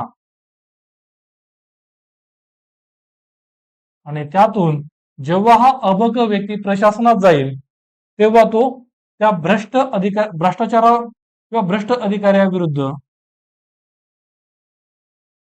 अधिकाऱ्यांविरुद्ध विसल ब्लो करेल. विसल ब्लो म्हणजे काय? त्यांच्या भ्रष्ट प्रकरणाची त्यांचं भ्रष्ट प्रकरण उघड करणं, त्याच्याविरुद्ध तक्रार करणं. म्हणजेच काय? इथं आपल्याला मुख्यतः 3 घटक दिसतात. पहिला घटक काय आहे की त्याचा बोध काय आहे, त्याचा बोधात्मक घटक. ठीक आहे, बोधात्मक घटक आहे की भ्रष्टाचार हा समाजासमोरील सर्व समस्यांचं मूळ आहे. त्यातून त्याच्यामध्ये रागाची भावना उत्पन्न होते भ्रष्ट अधिकाऱ्यांप्रती, म्हणजेच ती काय आहे? भावनात्मक घटक. आणि तिसरा, या भावनांमधून त्याचा वर्तणुकीचा कल तयार होत आहे की भ्रष्ट अधिकाऱ्यांविरुद्ध तक्रार करणं, त्यांचा तो भ्रष्टाचार उघड आणणं, म्हणजे त्यातून ही वर्तणूक कल बिहेव्हिअरल टेंडन्सी आपल्याला उत्पन्न झाल्याची दिसून येते. ठीक आहे, असं आपण सांगू शकतो उदाहरणाच्या माध्यमातून की कंपोनंट्स ऑफ ऍटिट्यूड काय आहेत, वृत्तीचे घटक काय आहेत. ठीक आहे, अजून एखादं उदाहरण घेऊयात आपण की जाती व्यवस्थेबद्दलची वृत्ती, व्यक्तीची जाती व्यवस्थेबद्दलची वृत्ती. आता याच्या अगोदर मी तुम्हाला सांगितलेलं वैशिष्ट्यामध्ये आपण बघितलेलं की व्यक्तीची जी काही वृत्ती आहे ती मूल्य व्यवस्थेतून आकारला येते आणि मूल्य व्यवस्था ही सामाजिकीकरणातून आकारला येते. आता समजा जाती व्यवस्थेबद्दलची माझी वृत्ती वेगळी असू शकते, तुमची वृत्ती वेगळी असू शकते. कशामुळं? तुम्हाला जे कुटुंब लाभलं, ज्या कुटुंबातून तुम्हाला ते शिक्षण मिळालं, म्हणजे जाती व्यवस्थेबद्दलचं मत तुमचं बनलं, ते वेगळं असू शकतं. कदाचित तुम्ही कन्झर्वेटिव्ह कुटुंबातून आलेले असाल, थोडे मागास विचारांचे, प्रतिगामी विचारांचे, त्यावेळेस तुम्हाला जाती व्यवस्था योग्य वाटू शकते. त्यावेळेस तुम्हाला वाटू शकतं की आंतरजातीय विवाह हे चुकीचं आहे, आपल्या जातीच्या बाहेर जाऊन विवाह करणं चुकीचं आहे. मात्र जर का समज दुसऱ्या एखाद्याची किंवा माझी माझी फॅमिली जर मॉडरेट लिबरल विचारांची असेल, नेमस्थानी उदारमतवादी विचारांची असेल, तर त्यावेळेस तिला जाती व्यवस्था ही आपल्या भारतीय समाजासमोर आव्हान वाटू शकतं की ही भारतीय समाजाला लागलेली कीड आहे एक. ठीक आहे, मग अशा वेळेस माझी जाती व्यवस्थेबद्दलची वृत्ती ही वेगळी असू शकेल. ठीक आहे, म्हणजेच काय की तुमची जी वृत्ती असते ती सामाजिकीकरणातून पुढे येत असते आणि त्यामुळे तुमची माझी वृत्ती वेगळी असू शकते. ठीक आहे, मात्र त्या ऍटिट्यूडचे कंपोनंट्स जे आहेत, तुमची बिलीफ, तुमचा इमोशन आणि तुमचा बिहेव्हिअरल टेंडन्सी, या गोष्टी त्यानुसार फॉर्म होत असतात. पण त्यासाठी काहीतरी विश्वास वेगळा असावा लागतो, ज्यावेळेस वृत्ती वेगवेगळ्या असतात दोन व्यक्तींच्या. ठीक आहे, आणि या सामाजिकीकरणातून पुढे येत असतात. आता जाती व्यवस्थेबद्दल तुमची वृत्ती ही सकारात्मकतेची असू शकते. ठीक आहे, म्हणजे जाती व्यवस्था ही योग्य आहे असं वाटू शकतं एखाद्याला. मग त्यानुसार त्याचं भावना तशा उत्पन्न होणार आणि त्यानुसार त्याचा वर्तणुकीचा कल सुद्धा तसाच उत्पन्न होणार.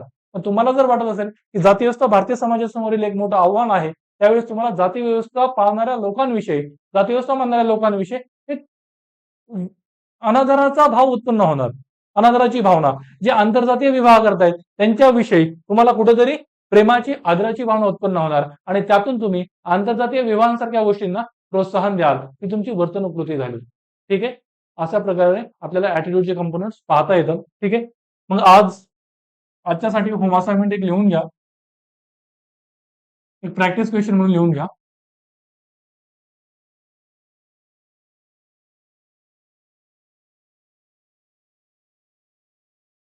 की डिफाईन ऍटिट्यूड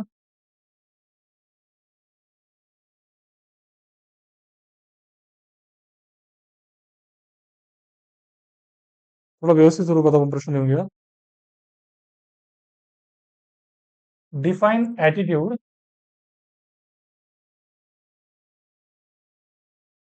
म्हणजेच काय? वृत्तीची व्याख्या करा आणि डिस्कस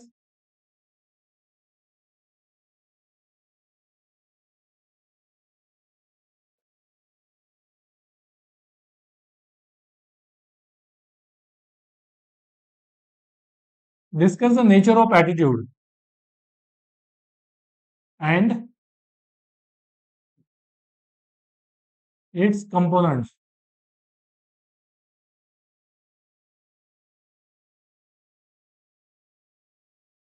ठीक आहे, हा 10 मार्कांचा प्रश्न आहे. तुम्हाला 150 शब्दांमध्ये लिहायचं आहे. ठीक आहे, 2 पानं. याच्यामध्ये तुम्हाला वृत्ती म्हणजे काय ते सांगायचं आहे, तिची व्याख्या कराल. ज्या संकल्पनेमध्ये आपण गोष्टी अभ्यासला आणि वृत्तीची जी वैशिष्ट्ये सांगितली ती वृत्तीचं स्वरूप आहे. ठीक आहे, ते तुम्ही सांगाल आणि त्यानंतर त्याचे कंपोनंट्स तुम्ही सांगाल. म्हणजेच काय, तुम्हाला एक कॅप मॉडेल सांगायचं आहे. ते कॅप मॉडेल सांगाल, त्याच्यामध्ये विश्वास म्हणजे काय किंवा बोधात्मक घटक म्हणजे काय ते सांगाल. अफेक्टिव्ह काय म्हणूयात की अफेक्टिव्ह जे काय घटक आहे तो तुम्ही सांगाल, की भावनात्मक घटक, बोधात्मक म्हणजे काय, भावनात्मक म्हणजे काय, आणि त्यानंतर वर्तणूक कल काय आहे. ठीक आहे, या तिन्ही गोष्टी सांगाल आणि त्यानंतर याची तुम्ही किमान 2 उदाहरणं द्याल. 2 उदाहरणे. ठीक आहे, की ते सांगणं की सिगारेट ही मनुष्याच्या आरोग्याला हानिकारक आहे, हा झाला बोधात्मक घटक. मग त्यानुसार सिगारेट प्रती रागाची आणि द्वेषाची भावना येणं, तिरस्काराची भावना येणं, तो झाला भावनात्मक घटक. आणि वर्तणुकीचा कल, तुम्ही ती सिगारेट ओढणार नाही किंवा सिगारेट ओढणाऱ्यांपासून थोडंसं दूर व्हाल किंवा एखादा सिगारेट ओढत असेल त्यातून तुमची वर्तणूक तशी निर्माण होते. ठीक आहे, मग या गोष्टी तुम्हाला उदाहरण देऊन सांगायच्या आहेत. अशा पद्धतीने तुम्ही या प्रश्नाचं उत्तर लिहाल आणि माझ्याकडून चेक करून घ्याल. ठीक आहे, सगळेजण हा प्रश्न अटेम्प्ट करालच, कारण की जो काही कंटेंट मी तुम्हाला दिलेला आहे त्याच्यावरून आहे तसं तुम्हाला हा क्वेश्चन लिहायचा आहे. त्याच्यामुळे तुम्ही प्रश्न लिहालच, कुणी टाळाटाळ करणार नाही. ठीक आहे, इथपर्यंत सगळ्यांना क्लिअर आहे. त्याच्यानंतर आपण पुढं ही ऍटिट्यूड जी काही संकल्पना आहे त्याच्याशीच मिळती, म्हणजे त्या स्वरूपाची प्रेज्युडाइस म्हणजे तुमचा नकारात्मक स्वरूपाचा वृत्ती असते एखाद्या गटाप्रतीचा, ते आपण थोडक्यात बघूयात. प्रेज्युडाइस म्हणजे काय.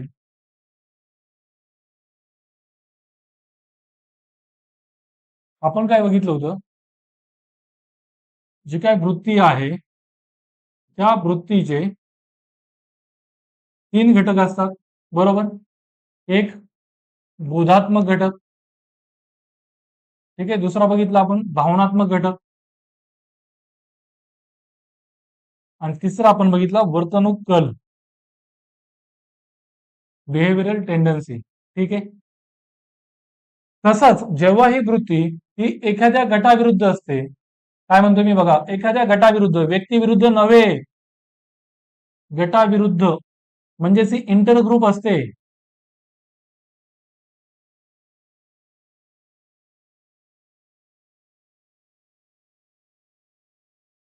एखाद्या, त्याला आपण असं म्हणूया की तो प्रेज्युडाइस आहे. प्रेज्युडाइस म्हणजे काय, की नकारात्मक पूर्वग्रह किंवा पूर्वग्रह दूषितता.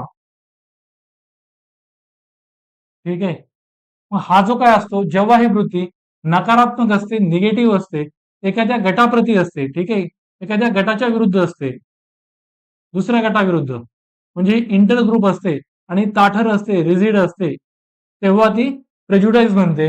या प्रेज्युडाइसचे सुद्धा तीन घटक असतात. कोणते. एक असतो बोधात्मक टाईप, त्याला आपण स्टेरिओटाइप्स असं म्हणतो. स्टेरिओटाइप म्हणजे काय, आपले पूर्वग्रह.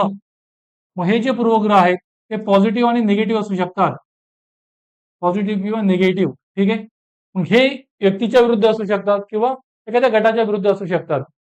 ठीक आहे, तर आपल्याला हे जे प्रेज्युडाइस आहे त्याच्यामध्ये गटाच्या विरुद्ध जे पाहिजे. मग पूर्वग्रह कसा असू शकतो, की महिलांना ड्रायव्हिंग जमत नाही. तुम्ही 1-2 महिला पाहिल्या असतील गाडी चालवताना थोडी चुकीची, त्यातून तुम्ही एक जनरलाइज गोष्ट बोलता किंवा जनरलाइज गोष्ट मानायला सुरुवात करता की महिलांना ड्रायव्हिंग जमत नाही.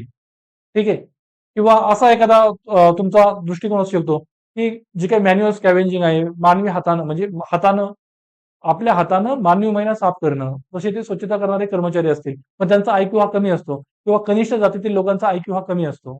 असं जर तुम्ही मत बनविलं, तुमचा तसा स्टेरिओटाइप जर असेल, किंवा मुली या गणितामध्ये कच्च्या असतात, हा तुमचा एक स्टेरिओटाइप असू शकतो. मग पॉझिटिव्ह स्टेरिओटाइप सुद्धा असू शकतो की America is a land of opportunity, म्हणजे अमेरिका हे संधींची भूमी आहे. मग हा पॉझिटिव्ह स्टेरिओटाइप असू शकतो, बरोबर ना. म्हणजे याच्यामध्ये सुद्धा एक बोधात्मक घटक असतो, त्यानंतर याच्यामध्ये सुद्धा एक भावनात्मक घटक असतो. मग याच्यामध्ये तो जो काही गट आहे, ती कनिष्ठ जातीयांचा गट असेल किंवा महिला असतील किंवा एखाद्या विशिष्ट धर्मियांचे लोक असतील, त्यांच्या प्रती तुमच्या मनामध्ये रागाची आणि द्वेषाची भावना येते. ठीक आहे, प्रेज्युडाइस म्हणजे कसं असतं, रागाची आणि द्वेषाची भावना येते आणि त्यातून तुमचा वर्तणुकीचा जो काय कल आहे तो हिंसेचा, भेदभावाचा बनू शकतो. हिंसेचा, भेदभावाचा, तो जो काही वेगळा गट आहे त्याच्या विरुद्ध तुम्ही हिंसेचा भेदभावाचा वर्तणूक केलं असेल त्यानुसार तुम्ही कशा ऍक्ट कराल त्यांच्या विरुद्ध. ठीक आहे. म्हणजेच काय उदाहरण घेऊन आपण बघू शकतो की तुमचा जर पूर्वग्रह असेल की मुली या कुटुंबावरच्या ओझ्या आहेत, मुलगी झाली तर ती कुटुंबावरील ओझं आहे, ती नकोशी आहे. ठीक आहे. अशा वेळेस त्या मुलीविषयी तुमच्या मनामध्ये रागाची भावना येणार आणि त्यातून तुम्ही गर्भपातासारख्या गोष्टी करणार. बरोबर. गर्भपात, गर्भलिंग निदान या गोष्टी करणार, त्या मुलीचा गर्भपात घडवून आणणार, तुम्ही स्त्री भ्रूण हत्या करणार, त्या भ्रूणाची हत्या करणार. का तर तुमचा इंटरग्रुप जो काय आहे म्हणजे काय म्हणूयात की जो दुसरा गट आहे त्या गटाविषयी जेंडर वाईज तुम्ही 2 गट पाडले त्यातून दुसरा जो गट आहे त्याच्याबद्दल तुमचा असा विश्वास आहे की तो ओझ आहे कुटुंबावरील. ठीक आहे. त्यातून तुमची त्याच्याप्रती रागाची भावना आणि त्यातून त्याच्याप्रती स्त्रीभ्रूण हत्यासारखेचा वर्तणूक कल तुमच्यामध्ये निर्माण होत असतो आणि त्यामुळं या स्टेरिओटाइप्स या प्रेज्युडायसेसला रोखण्यासाठी कायदे असतात. मात्र कायदे पूर्णपणे या गोष्टींना रोखू शकत नाहीत. या गोष्टींवरती काही प्रमाणात आपण मात करू शकतोय. पण आपल्याला जर पूर्णपणे मात करायची असेल तर आपला जो काही बोधात्मक घटक आहे त्यालाच आपल्याला टार्गेट करावं लागेल. हे जे काही स्टेरिओटाइप्स आहेत ते उत्पन्न कुठून होतात आणि ते जर आपण बदलले, आपलं आकलन, आपलं बोध, आपला विश्वास जर आपण बदलला तर त्यानंतरच आपण त्या संबंधीची भावना आणि त्या संबंधीचा वर्तणूक बदलू शकतो. बरोबर. मग त्यासाठी मग ह्या बोधात्मक घटक कुठून येतो? बोध म्हणजे किंवा विश्वास म्हणजे काय? तर ती मूल्यव्यवस्थेतून पुढे आलेल्या गोष्टी असतात. सामाजिकीकरणातून पुढे आलेल्या गोष्टी असतात आणि त्यामुळं आपल्याला जर अशी गैरकृत्य रोखायची असतील तर त्यासाठी आपल्याला आपल्या मूल्यव्यवस्थेत एकंदरीत बदल घडावे लागतात. मूल्यव्यवस्थेत बदल केले त्यातून तुमचा जो काही बोधात्मक घटक आहे तो व्यवस्थित होणार, त्यातून तुमच्या भावना व्यवस्थित होणार आणि त्यानंतर तुमचा वर्तणूक कल जो आहे तो सुद्धा व्यवस्थित राहणार. आणि त्याच्यामुळं आपल्याला जर मी तुम्हाला कालही सांगितलेलं की कायदा आणि नीतिशास्त्र आपण बघत होतो. कायदा ही जी काय आहे ते क्युअरचं काम करतो पण प्रिव्हेन्शन जे आहे प्रतिबंध ती नीतिमत्ता करत असते. मग नीतिमत्ता ही मूल्यव्यवस्थेतून आकाराला येते. एखादी अयोग्य गोष्ट करण्याचा जेव्हा तुमच्या मनामध्ये विचार होतो त्यावेळेस तिला रोखण्याचं काम तुमची नीतिमत्ता करत असते, तुमची नैतिकता, तुमचे मूल्य करत असतात. पण जर का तुम्ही अयोग्य गोष्ट केली तर त्यानंतर कायदा पुढे येतो तुम्हाला दंड द्यायला. बरोबर आहे. म्हणजेच काय की आपल्याला आपली मूल्यव्यवस्था स्ट्रॉंग बनवावी लागेल. त्यावेळेस आपल्याला ह्या कायद्यांची तेवढी गरज भासणार नाही. आपल्याकडून तशी गैरकृत्य होणार नाही. ठीक आहे. अजून आपलं पूर्वग्रह असं असू शकतात की M is equal to T. म्हणजेच काय सर्व मुस्लिम हे टेररिस्ट असतात, दहशतवादी असतात असा काही जणांचा आविर्भावात असतात. काही लोक अशा विचारांमध्ये असतात. ठीक आहे. मध्यंतरी जेव्हा केरळा स्टोरी मूवी आलेला माझा एक मुस्लिम मित्र होता त्यानं मला त्याचा अनुभव सांगितला की त्याच्याबरोबर मुली वेगळ्या पद्धतीने आता वागू लागल्या. म्हणजे हा जो काही पूर्वग्रह आहे त्यांचं जे वागणं आहे ते कुठून येतं त्या बिलीफ मधून त्या स्टेरिओटाईप मधून. पण आपण जर 2-4 व्यक्तींना तसं बघितलं असेल तर आपण अख्ख्या समुदायाला तसं नाही संबोधू शकत. तसंच मुलींच्या बाबतीत आहे की एखादी मुलगी जर गाडी चालवताना तुम्ही व्यवस्थित नाही बघितली तुम्ही सगळ्याच मुलींना तसं कॅटेगराईज आणि जनरलाइज नाही करू शकत. बरोबर आहे की मुलींचा IQ हा कमी असतो किंवा मुलींना ड्रायव्हिंग जमत नाही किंवा दुसरा एखादं स्टेरिओटाईप जसं की कनिष्ठ जातीयांची लोकांचा IQ हा कमी असतोय. ठीक आहे. आणि त्यामुळं मग ते तशी सफाई कर्मचाऱ्याची कामं करत असतात. हे आपले स्टेरिओटाइप्स आहेत. आपण प्रशासकीय अकार्यक्षमता आपली जी लीगल इम्प्लिमेंटेशन आहे तिचं कुठं ना कुठं अपयश हे दडवण्यासाठी या गोष्टींना पुढे करत असतोय. ठीक आहे. यातून हे स्टेरिओटाइप्स पुढे येत असतात. मग याच्यावर मात करायची असेल तर आपल्याला आपल्या बिलीफ सिस्टीममध्ये आपल्या व्हॅल्यूजमध्ये आपला जो काही बोधात्मक आणि आकलनात्मक घटक आहे त्याच्यामध्ये सुधारणा करावी लागेल. त्यानंतर आपला भावनात्मक घटक सुधारेल आणि त्यानंतर आपलं वर्तन सुधारेल. ठीक आहे. तर हे आहे प्रेज्युडाइस. प्रेज्युडाइस म्हणजे काय की एखाद्या गटाप्रती तुमची असलेली नकारात्मक वृत्ती आणि या नकारात्मक वृत्तीतून ठीक आहे आपण परत एकदा बोर्डवरती बघूया की प्रेज्युडाइस म्हणजे काय.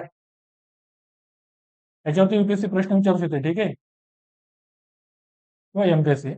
प्रेज्युडाइस म्हणजे काय एखाद्या गटाविरुद्ध तुमची नकारात्मक वृत्ती.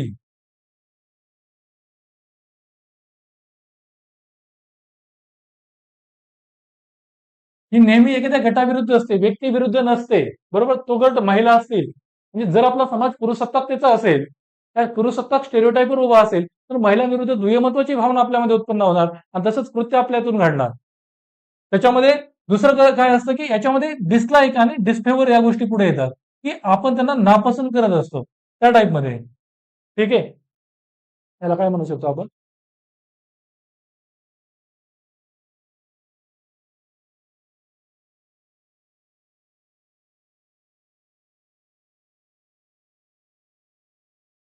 हे त्याच्याबरोबर डिसलाईक आणि म्हणजे नापसंत आणि त्याचबरोबर द्वेषाची भावना असते.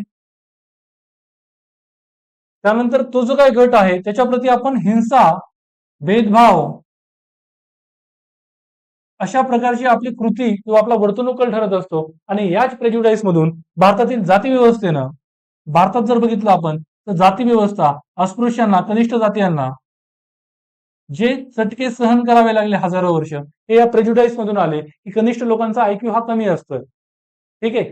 त्यानंतर जर्मनीमध्ये जर तुम्ही बघितलं तर ज्यू वंशांवरती जे झाले ते वांशिक आधारावरती जो भेदभाव झाला, हिंसा झाली, वांशिकतेवर आधारित की ज्यू वंशीय जे आहेत ते कनिष्ठ आहेत, जर्मन वंश आहे तो श्रेष्ठ आहे, त्यानं जगावरती राज्य करावं, यातून हिटलरनं ज्यू वंशीयांवर अनन्वित अत्याचार घडवून आणले.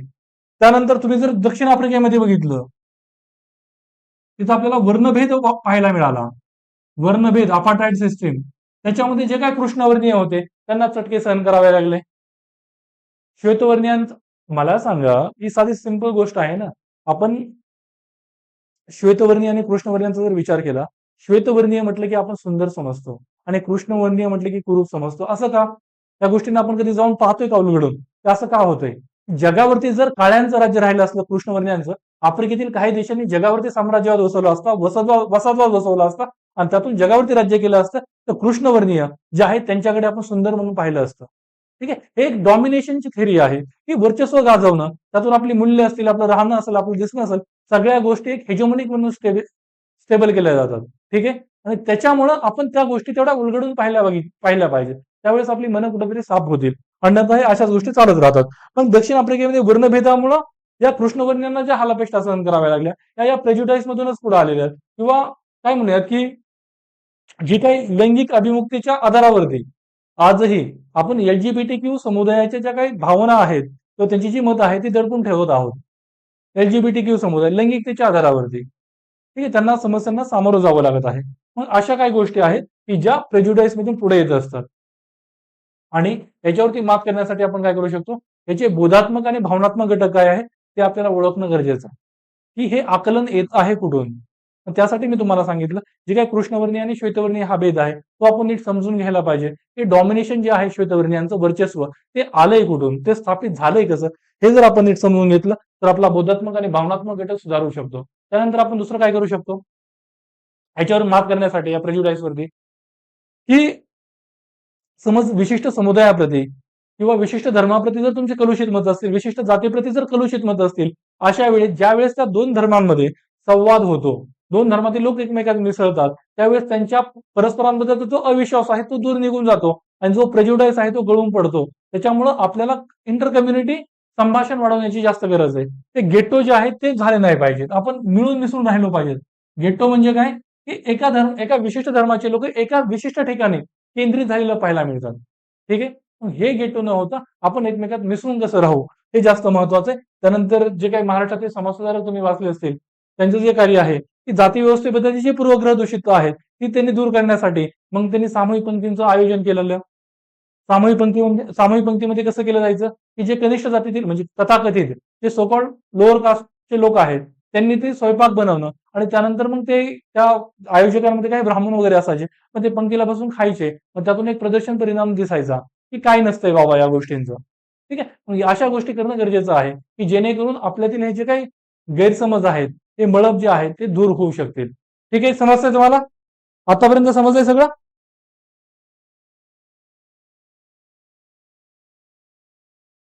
त्याच गोष्टी आहेत की ते पूर्वग्रह विकसित कसे झाले तो बोधात्मक भावनात्मक घटक दूर करणं, तो समजून घेणं, त्यानंतर सामूहिक पंक्तीचं आयोजन केलं जाऊ शकतं त्याच्या काय कृती, त्यानंतर त्यांच्यातील जो काही संभाषण आहे त्या दोन समुदायांमध्ये त्याला आपल्याला प्रोत्साहन देण्याची वगैरे गरज आहे. ठीक आहे.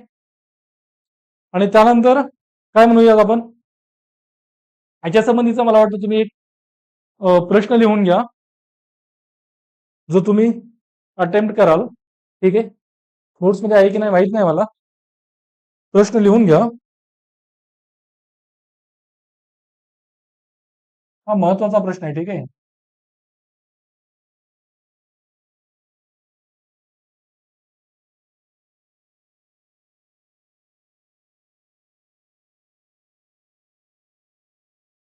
ज्यांना इंग्लिश पूर्ण समजत नाही त्यांच्यासाठी मी मराठीतही सांगत आहे गोष्टी, ठीक आहे, की what do you mean by prejudice, म्हणजे नकारात्मक पूर्वग्रह म्हणजे काय, त्यातून तुम्हाला काय समजतं, ठीक आहे.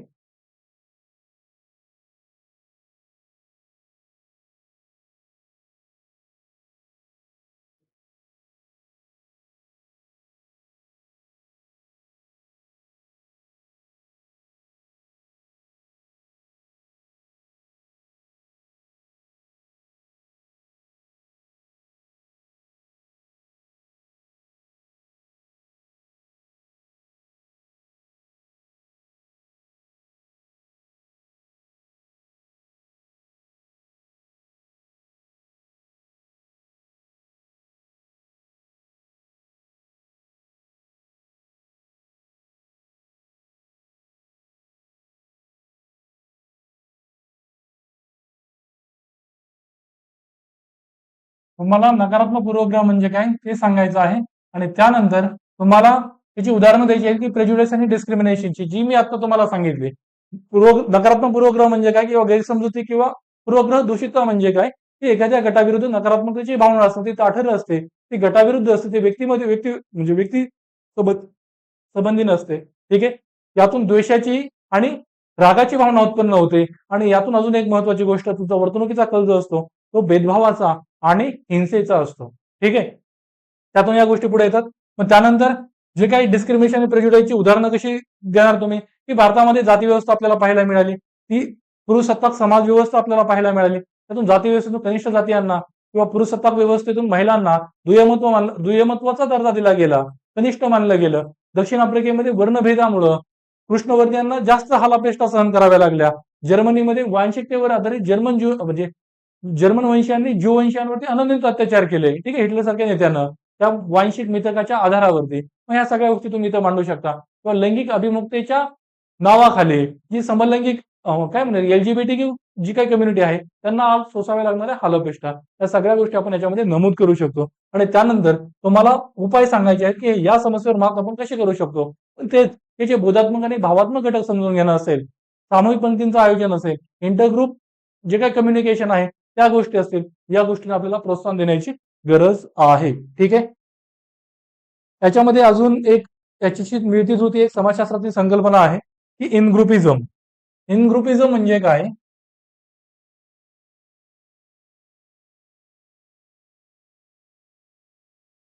इनग्रुपिझम म्हणजे ज्या लोकांमध्ये स्वक्षमतेचा अभाव असतो,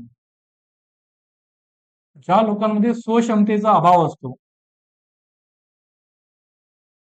म्हणजे सेल्फ एफिकसीचा अभाव असतो, म्हणजे आत्मविश्वासाचा अभाव असतो, त्यावेळेस ती व्यक्ती स्वतःचं वर्चस्व गाजवण्यासाठी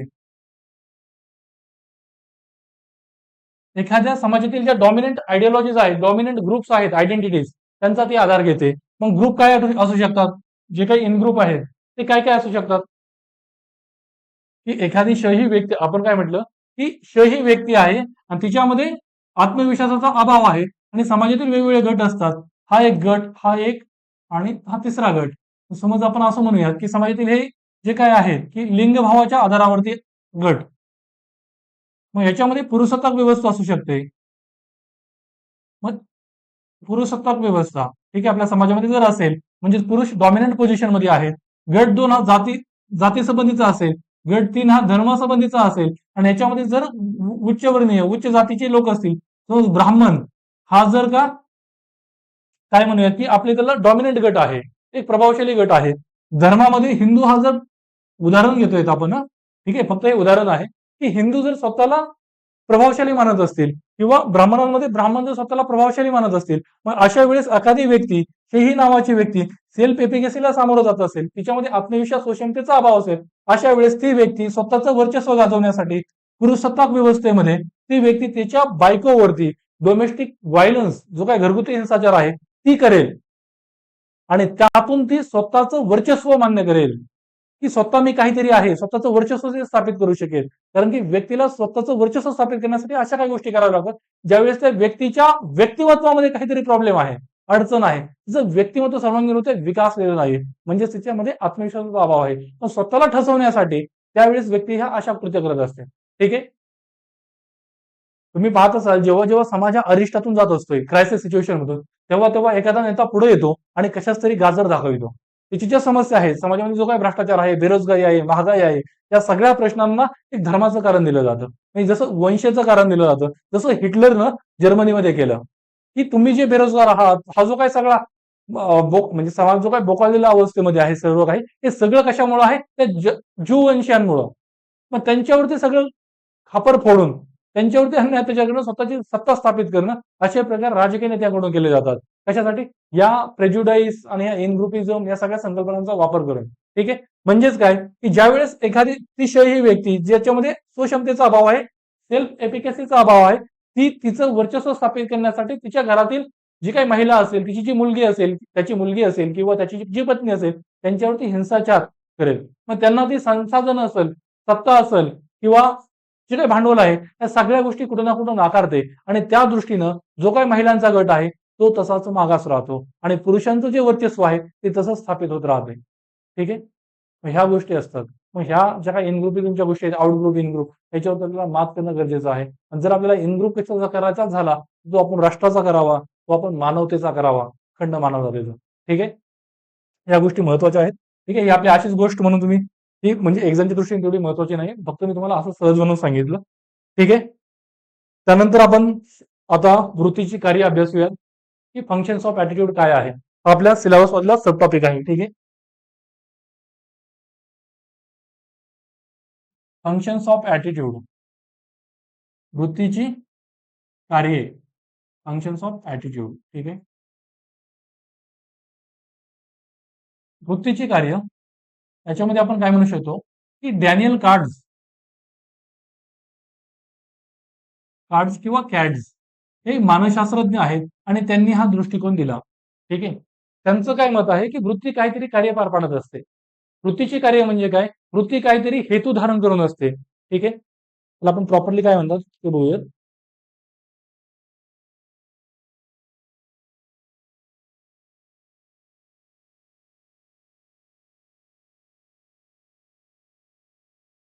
त्यांचं मत काय आहे, वृत्तीची कार्य म्हणजे काय, की वृत्ती ही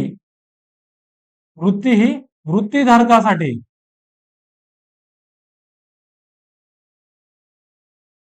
वृत्तीधारकासाठी जो काही एखादा सकारात्मक हेतू आहे, तो धारण करून असते. तो सकारात्मक हेतू साध्य होते. ठीक आहे. वृत्ती काय आहे, वृत्तीधारकासाठी सकारात्मक हेतू घेऊन पुढे येते. एक पॉझिटिव्ह पर्पज घेऊन किंवा सकारात्मक हेतू साध्य करते असं म्हणू शकतो आपण.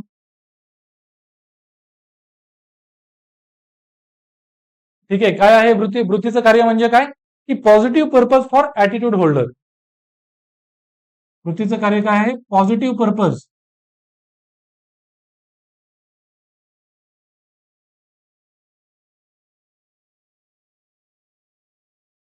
For attitude holder. म्हणजे वृत्ती ही काहीतरी कार्य पार पाडते आणि त्यामुळे व्यक्ती ती वृत्ती धारण करून असतो. ठीक आहे. आपण उगीच वृत्ती धारण करून नसतोय. वृत्ती आपल्यासाठी काहीतरी कामं पार पाडत असते. मग ही कामं काय ती करते? वृत्ती ही व्यक्तीसाठी कोणती कामं करत असते? ती वृत्तीची त्यांनी प्रामुख्याने 4 कार्य सांगितलेली आहेत. ठीक आहे. पहिलं कार्य आहे, वृत्ती ही आपल्यासाठी गरज कार्य पार पाडत असते. गरज कार्य म्हणजे काय, नीड फंक्शन. म्हणजे ती आपली काहीतरी गरज पूर्ण करत असते. ठीक आहे. दुसरी महत्वाची गोष्ट आहे ज्ञान कार्य, म्हणजेच काय, नॉलेज फंक्शन.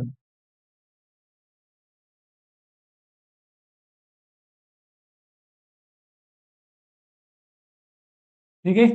तिसरं वृत्तीचं कार्य असतं ते म्हणजे आपल्या स्वचं किंवा अहमचे, म्हणजे तुमचं इगो, अहमचे संरक्षण कार्य.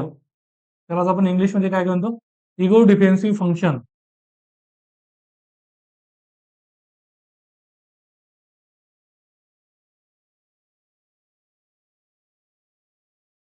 ठीक आहे. आणि वृत्तीचं चौथं कार्य महत्वाचं असतं ते म्हणजे मूल्य अभिव्यक्तीचं कार्य.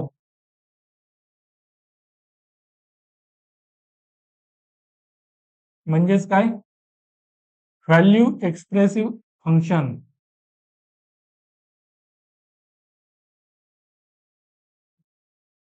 वृत्ती ही अशी 4 कार्य पार पाडत असते आणि त्यामुळं वृत्तीधारक ही वृत्ती धारण करून असतो. ठीक आहे, उगीच आपण वृत्ती धारण करत नसतोय. पण गरज कार्य काय आहे? ठीक आहे, आपण काय बघतो, पहिलं कार्य बघूयात आता. एक एक कार्य बघूयात. की पहिलं आहे ते म्हणजे गरज कार्य. म्हणजे वृत्ती ही वृत्तीधारकासाठी काहीतरी गरज पूर्ण करत असते आणि त्यामुळं आपण तिला धारण करून असतो. या गरज कार्यालाच उपयुक्तता कार्य असं म्हणतात. Utility function.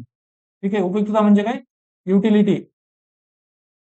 उपयुक्तता कार्य असं म्हटलं जातं आणि त्यालाच आपण ऍडजस्टमेंट फंक्शन असं देखील म्हणतो. काय? Adjustment function.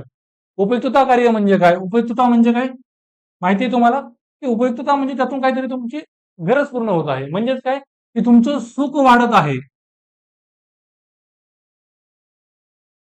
सुख वाढत आहे किंवा दुःख कमी होत आहे. त्यामुळे आपण ती वृत्ती धारण करून असतो. आता माझा तुम्हाला साधा सिंपल प्रश्न आहे, की एखादी व्यक्ती ही वृत्ती का धारण करते? कारण ती वृत्ती व्यक्तीची काहीतरी गरज पूर्ण करत असते. बरोबर? व्यक्तीची गरज पूर्ण करत असते. म्हणजेच तुमचं एकतर सुख वाढत असते किंवा दुःख कमी करत असते. आणि तुम्ही जी वृत्ती धारण केली, ती वृत्ती तुमची गरज जोपर्यंत पूर्ण होत आहे तोपर्यंतच असते. जेव्हा ती गरज तुमची पूर्ण होते, त्यावेळेस ती तुम्ही वृत्ती धारण करणे सोडून देता. म्हणजेच काय? मी काय म्हणतोय समजतंय तुम्हाला? एखादी वृत्ती ही जोपर्यंत तुमची गरज पूर्ण करत आहे, तोपर्यंतच ती तुम्ही धारण करून असताय. आणि ज्या दिवशी ती वृत्ती तुमची गरज पूर्ण करणं जर थांबवते, त्यावेळेस तुमची वृत्ती बदलते किंवा वृत्ती वेगळी होते. समजा मगाशी जे उदाहरण मी सांगितलं, की एखादा राजकीय पक्ष आहे, त्याच्याद्वारे तुमचे आर्थिक हितसंबंध साध्य होतील असा तुमचा विश्वास आहे. त्यामुळे तुमची त्या राजकीय पक्षाप्रती सकारात्मकतेची वृत्ती आहे. तो राजकीय आता तो राजकीय पक्ष सत्तेवर आला आणि तो राजकीय पक्ष सत्तेवरती आला, मात्र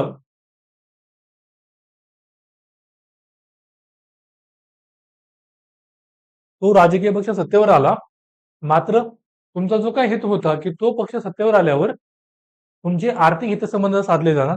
त्यांच्याकडे कुठं ना कुठं तसं न होता त्यांच्याकडे दुर्लक्ष होत असल्याचं पाहायला मिळत आहे. अशा वेळेस तुमचं त्या राजकीय पक्षाप्रती नकारात्मकतेची वृत्ती बनणार. म्हणजेच गरज कार्य, की तुमची काहीतरी गरज होती म्हणून तुम्ही ती वृत्ती धारण केलेली. गरज बदलली किंवा ती गरज पूर्ण होताना दिसत नाही. अशा वेळेस तुम्ही पर्यायी वृत्ती धारण केली. म्हणजेच काय? जर व्यक्तीला वृत्ती बदलायची असेल तर त्यासाठी 2 गोष्टी बदलाव्या लागतात. तो म्हणजे तुमचं गरज बदला. ठीक आहे? तुमची वृत्ती बदलेल किंवा ती गरज पूर्ण करण्यासाठी पर्यायी वृत्ती बघा. ती गरज पूर्ण करण्यासाठी पर्यायी वृत्तीचा आधार घ्या. पर्यायी वृत्ती आणि तिच्याद्वारे ती गरज पूर्ण करा. ही वृत्ती तुमची बदलून जाईल. या विधानाचा अर्थ समजतोय? गरज बदला किंवा गरज पूर्ण करण्यासाठी पर्यायी वृत्ती. तर समजा जी काही आरक्षणाची मागणी आज होत आहे, सगळ्या समुदायांना आरक्षण हवं आहे. मग आरक्षणाची मागणी कुठून येत आहे? त्याची गरज काय आहे? हं? आरक्षण म्हणजे आरक्षण असेल तर तुम्हाला थोडे वेगळे फायदे मिळतील. त्यातून तुमची जी काही इन्कम सिक्युरिटी आहे, उत्पन्न सुरक्षा आपण म्हणूया, तुमची जी काही जॉब प्रोफाईल सुधारणार आहे, उत्पन्न सुरक्षा असेल किंवा जो काही तुमचा रोजगार आहे, तो तुम्हाला लागण्याची शक्यता वाढल्यातून काय होऊ शकतं? रोजगारातून तुमची सामाजिक प्रतिष्ठा वाढेल. मग सामाजिक प्रतिष्ठा जर वाढणार असेल, ही जर गरज आरक्षणाची असेल, मग आरक्षणातून ही गोष्ट साध्य होणार असेल, मग ह्या ज्या काही गरजा आहेत, तुमची इन्कम सिक्युरिटी आणि रोजगार, या गोष्टी आपण जर दुसऱ्या मार्गाने पुरवायला सुरुवात केली, तर मग शेती क्षेत्रामध्ये आपण सुधारणा केल्या. त्यातून तुम्हाला रोजगार मिळाला. ठीक आहे. त्यावेळेस आरक्षणाची मागणी तेवढी सक्षमपणे राहणार नाही. तुम्ही जर बघितलं, जे काही सोशल कॉमेंटेटर्स आहेत, अभ्यासक, ते असं म्हणतात, की हे आरक्षणाच्या वाढत्या मागण्या कुठं ना कुठं आपल्या कृषी क्षेत्रामध्ये असलेल्या संकटाचं फलित आहे. म्हणजेच आपल्याला कृषी क्षेत्रातील ज्या काही समस्या आहेत, त्यांचं निवारण करणं गरजेचं आहे. पण ती जर आपण त्या जर व्यवस्थित गोष्टी केल्या, लोकांना रोजगार उपलब्ध करून दिला प्रायव्हेट स्पेअरमध्ये, दुसऱ्या क्षेत्रामध्ये, त्यावेळेस ही आरक्षणाची मागणी किंवा आरक्षणाविषयी लोकांची जी काही वृत्ती आहे, ती बदलणार आहे. समजतंय मी काय म्हणतोय ते? का खूप किचकट होत चाललंय? ठीक आहे. मग ह्या अशा गोष्टी आहेत. म्हणजेच काय, की अजून आपण दुसरं एखादं उदाहरण बघू शकतोय. ठीक आहे. दुसरं एक उदाहरण आपण बघू शकतो, की labour force participation. Labour force participation मध्ये महिलांचा सहभाग किती असला पाहिजे याविषयी, म्हणजे महिलांचा सहभाग असावा की नसावा, याच्याविषयी आपल्या समाजातील वृत्तीमध्ये बदल झाल्याचं पाहायला मिळतंय. कशामुळं? आपली गरज बदलली आहे आज. पहिलं आपलं राहणीमान तेवढं खर्चिक नव्हतं, पण आज आपल्या राहणीमानाच्या खर्चात वाढ झाली आहे आणि त्यामुळं आपल्याला काय वाटतं की महिलांनी बाहेर जाऊन काम करणं हे योग्य आहे. आज आपल्याला असं वाटतं. म्हणजे तुम्ही जर पाहिलं तर आपल्या समाजातील तुम्ही जर गावाकडले असाल तुम्हाला माहिती आहे, जे पाटील वगैरे असतात, तर त्यांच्या बायका, त्यांच्या पत्नी या कुठेही कामाला जात नव्हत्या पहिलं. मात्र आता त्यांची थोडी गरिबी ओढावल्यानं किंवा राहणीमानाच्या खर्चात वाढ झाल्यामुळे त्यांनाही घराच्या बाहेर जाऊन काम करावं लागत आहे. मग ही जी काही वृत्ती आहे आणि त्यांना ते आज योग्य वाटतंय, त्यावेळेस ते त्यांना योग्य वाटत नव्हतं. ठीक आहे. म्हणजेच काय आज राहणीमानाच्या खर्चात वाढ झाल्यामुळं एखाद्या व्यक्तीची वृत्ती जी मागासलेली म्हणजे महिलांच्या श्रमशक्ती सहभागाविषयी जी नकारात्मकतेची होती, आज राहणीमानाच्या खर्चात झालेल्या वाढमुळं आपली गरज उत्पन्न झाल्यामुळं ती आज सकारात्मकतेची बनली आहे, की महिलांनी बाहेर जाऊन काम करणं योग्य आहे, असं त्या व्यक्तीला आज वाटत आहे. त्याच व्यक्तीला सेम. का? तर गरज बदलली आहे. ठीक आहे. म्हणजे हे गरज कार्य वृत्ती पार पाडत असते. हे जे काय आहे ते गरज कार्य ते आपल्याला लहानपणापासून कोणत्या गोष्टींना बक्षीस मिळालंय, कोणत्या गोष्टींना दंड मिळालाय याच्यावरून ठरत असते. Just give me 2 minutes.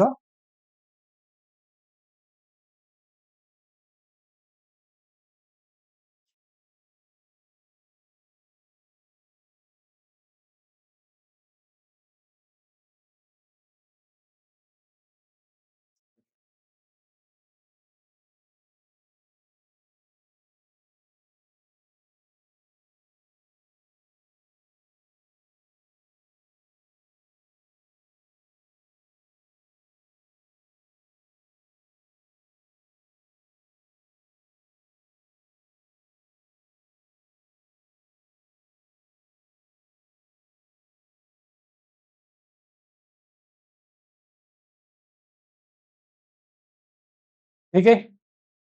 आपण काय पाहतो गरज कार्य तुम्हाला समजलं असेल, की जोपर्यंत एखादी वृत्ती तुमची गरज पूर्ण करत आहे, तोपर्यंत तुम्ही त्या गोष्टीबद्दल एक वृत्ती धारण करून असता. पण ज्यावेळेस तुमची गरज बदलते, त्यावेळेस तुमची वृत्ती सुद्धा बदलते. ठीक आहे. जोपर्यंत व्यक्तीची गरज पूर्ण होत असते एखाद्या गोष्टीकडून, तोपर्यंतच आपण ती वृत्ती धारण करून असतो. म्हणजेच काय, की समज ही काही वेळेस रिवॉर्ड आणि पनिशमेंट जे आपण बघितलं होतं, सामाजिकरणाची यंत्रणा, बक्षीस आणि शिक्षा किंवा दंड, हे जे काही यातूनही गरज कार्य पुढे येत असतं. ठीक आहे. कसं, की समजा लहानपणी तुम्ही एखादी गोष्ट म्हणजे समजा एखादा खोडकर मुलगा आहे एखाद्या कुटुंबातील, तो बाहेर जातो, दंगा करतो, एखाद्याला मारहाण करतो. ज्यावेळेस घरी आल्यानंतर त्याला त्याच्या आई-वडिलांकडून शाबासकी मिळते, त्याची प्रशंसा केली जाते. त्यावेळेस त्याला कळतं, की ही गोष्ट केल्यानंतर माझी प्रशंसा म्हणजे मला बक्षीस मिळत आहे. त्यानंतर त्याची त्या गोष्टीप्रती सकारात्मकतेची वृत्ती बनते, कारण त्याची ती गरज पूर्ण होत असते. ठीक आहे. मग जोपर्यंत मग ह्या बक्षीस आणि दंड याच्यातून ह्या गरज कार्याच्या वृत्ती त्या पुढे येत असतात, आकार घेत असतात. ठीक आहे. आणि या गोष्टी अशा चालू राहत असतात. म्हणजेच यातून काहीतरी व्यक्तीची उपयुक्तता जी काय आहे, ती सुख वाढत जाणं किंवा दुःख कमी होणं हे कुठेतरी बनत असतं, की तिची प्रशंसा केल्यामुळे तिचं सुख वाढत जाणं आणि त्यामुळे ती गरज जी काही वृत्ती आहे ती चालू राहत असते. जोपर्यंत तिचं गरज पूर्ण होत आहे तोपर्यंत. ठीक आहे. आणि त्यामुळे जर बदल करायचा असेल तर एक तर ती गरज बदलली पाहिजे किंवा गरज पूर्ण करण्यासाठी आपण पर्यायी वृत्ती पुढे आणल्या पाहिजेत. आणि त्यानंतर त्या मुद्द्याविषयी जी काही वृत्ती आहे ती आपली बदलत असते. ठीक आहे. इथपर्यंत क्लिअर आहे सगळ्यांना? त्यानंतर दुसरं महत्वाचं कार्य असतं ते म्हणजे ज्ञानकार्य. ठीक आहे. दुसरं महत्वाचं कार्य काय आहे? ज्ञानकार्य, नॉलेज फंक्शन. असं म्हटलं जातं की म्हणजे असा एक गैरसमज आहे की जी चांगली लोक असतात चांगल्या लोकांबरोबर नेहमी चांगलं होतं. मग तुमच्याबरोबर जर वाईट झालं तर याचा अर्थ काय आहे? तुम्ही वाईट आहात. मग वृत्तीचं ज्ञानकार्य असं काम करतं. म्हणजेच काय मी काय म्हटलं की चांगल्या लोकांबरोबर नेहमी चांगलं होतं. मात्र तुमच्या बरोबर काहीतरी वाईट झालं आहे. याचा अर्थ तुम्ही वाईट आहात. मात्र असं नव्हे. मात्र वृत्तीचं जे काही ज्ञानकार्य आहे ते असं मानतं. म्हणजेच वृत्तीचं जे ज्ञानकार्य आहे, आता जी काही आपल्या आजूबाजूला जी विस्कटलेली सगळी माहिती आहे, त्या माहितीचं एकदम संचय करून म्हणजे काय म्हणूयात, की ही जी काही माहितीचा संच आहे, तिला संघटित करून जे इंटरप्रिटेशन आहे ते देण्याचं ती काम करत असते. जे माहितीचं अर्थनिर्णय पुरवण्याचं कार्य ही वृत्ती करत असते. ठीक आहे.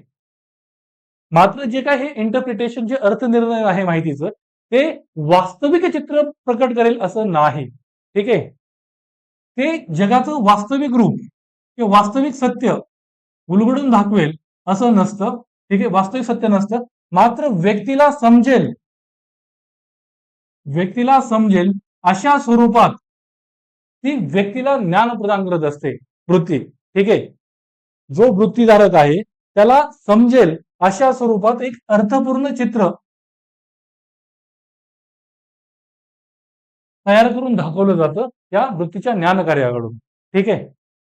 मात्र तुम्ही जे अर्थपूर्ण चित्र तयार केलं, जे तुम्हाला समजत आहे, त्यात जर अधिक माहिती ऍड झाली आणि ती माहिती वारंवार तुम्हाला दाखवली गेली, तर त्यावेळेस वृत्तीचं ज्ञानकार्यातून तुमची जी काही त्या संबंधीची वृत्ती आहे ती बदलू शकते.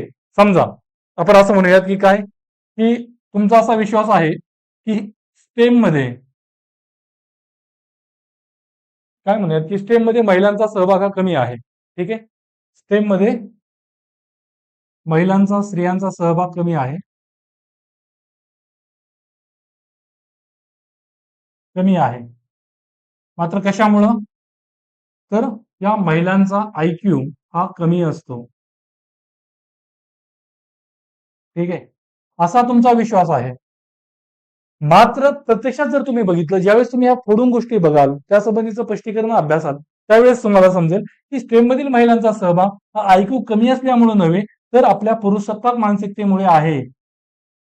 म्हणजेच मुलगी जर जास्त शिकली किंवा जास्त शिकलेली मुलगी एक पत्नी म्हणून कोणाला नको आहे, एक सून म्हणून कोणाला नको आहे, कारण की तुमच्या त्या सोसायटिकल जे काही स्टँडर्ड्स आहेत ते पेट्रियार्कीचे, त्याला ती आव्हान देणार आहे. किंवा मुलगी जास्त शिकली म्हणजेच तिला अधिक चांगला वर बघावा लागणार, त्यावेळेस त्या अधिक चांगल्या वराला अधिक हुंडा द्यावा लागणार आणि त्यामुळे मुलींच्या स्टेमकडे दुर्लक्ष केलं. स्टेम म्हणजे काय माहिती ना तुम्हाला?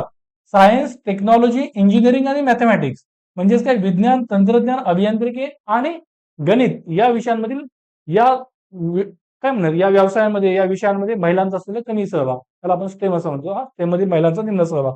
मग ह्याला हे आपण कारण मानतो. पण ज्या वेळेस तुम्ही एकतर ह्या गोष्टी तुम्ही उलगडून बघाल, म्हणजेच तुम्हाला अधिक ज्ञान मिळालं, ते वारंवार मिळालं, तर तुमच्या वृत्तीमध्ये बदल होऊ शकतो. तुम्ही जी ही वृत्ती ठेवताय की त्यांचा IQ कमी आहे, ही वृत्ती बदलाल. ठीक आहे.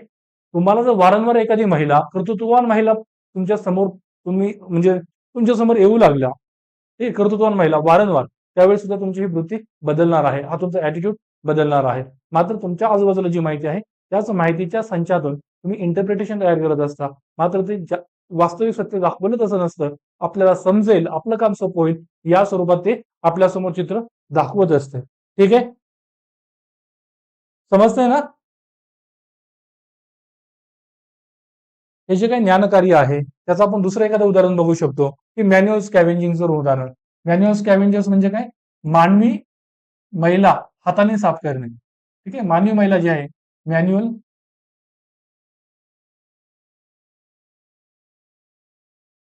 स्कॅव्हेंजिंगची प्रथा. ठीक आहे. मानवी महिला मानवी आपल्या मनुष्याच्या हाताने साफ करणं, मानवी महिला पुरुषांनी साफ करणं, याच्या संबंधी आपला असा वृत्ती असू शकते की जे काही म्हणजे तुम्ही जर बघितले सफाई कर्मचारी हे नेहमी बऱ्याच म्हणजे बहुतांश वेळा नेहमी ते कनिष्ठ जातीतील असतात. ठीक आहे. मग त्याच्यावरून काहींचा असा ऍटिट्यूड बनतो, काहींचं असं ज्ञानकार्य वृत्तीचं ज्ञानकार्य असं काम करतं की कनिष्ठ जातीच्या लोकांचा IQ हा कमी असतो आणि त्यामुळे ते लोक ते काम करतायत.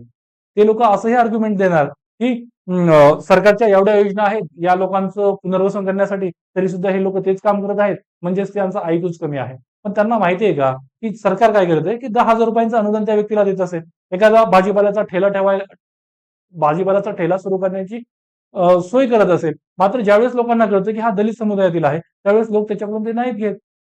म्हणजे हे जर तुम्हाला अतिशयोक्तीचं वाटत असेल, तर तुम्ही जर महाराष्ट्रातले नांदेड, लातूर सारखे जिल्हे बघितले, तिथं आजही लग्नाच्या पंक्तींमध्ये अगोदर वरिष्ठ जाती म्हणजे तथाकथित जे काही सो कॉल्ड वरिष्ठ जातींचे लोक आहेत ते अगोदर बसतात आणि त्यांचं जेवण उरकल्याच्या नंतर तिसऱ्या चौथ्या पंक्तीला कनिष्ठ जातींचे लोक बसतात.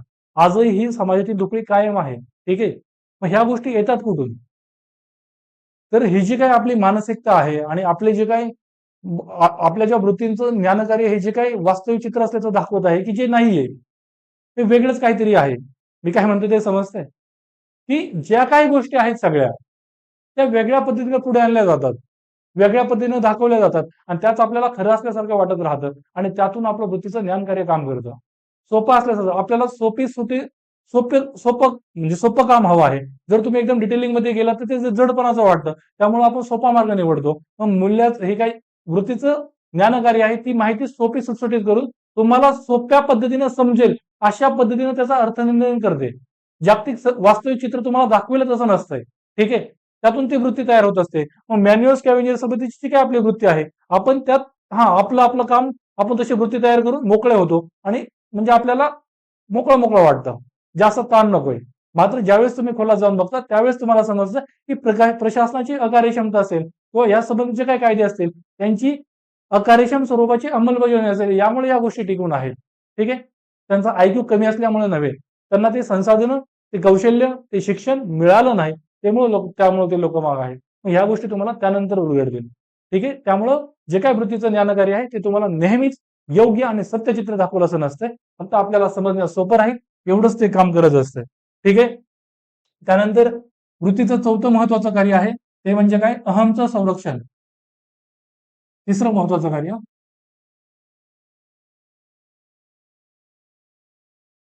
ठीक आहे. पहिलं कार्य काय बघितलं आपण, गरज कार्य.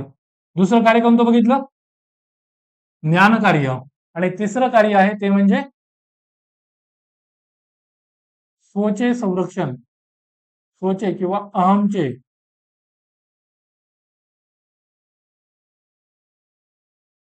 म्हणजे ego defensive function of attitude. ठीक आहे. म्हणजेच काय, ही वृत्ती जी आहे ती व्यक्तीच्या स्वचं संरक्षण करत असते, व्यक्तीच्या स्वचे संरक्षण. व्यक्तीचा जो काही इगो आहे त्याला ती डिफेंड करत असते. ठीक आहे. व्यक्तीची जी काही स्वप्रतिमा आहे ती जपण्यास तिला मदत करत असते. व्यक्तीच्या स्वतः संरक्षण, व्यक्तीच्या प्रतिमेला जपण्यास संरक्षण, व्यक्तीच्या स्वप्रतिमेस जपण्यास मदत करत असते. ठीक आहे. त्यानंतर काय म्हणू शकतो आपण, व्यक्तीच्या ज्या कृती आहेत त्या कृतींचं समर्थन करण्यासाठी सुद्धा ती मदत करत असते. म्हणजेच काय, तिचं जर म्हणजे तिच्या कृतींचं समर्थन करणं, तिला अपराधी भावनेपासून वाचविणं.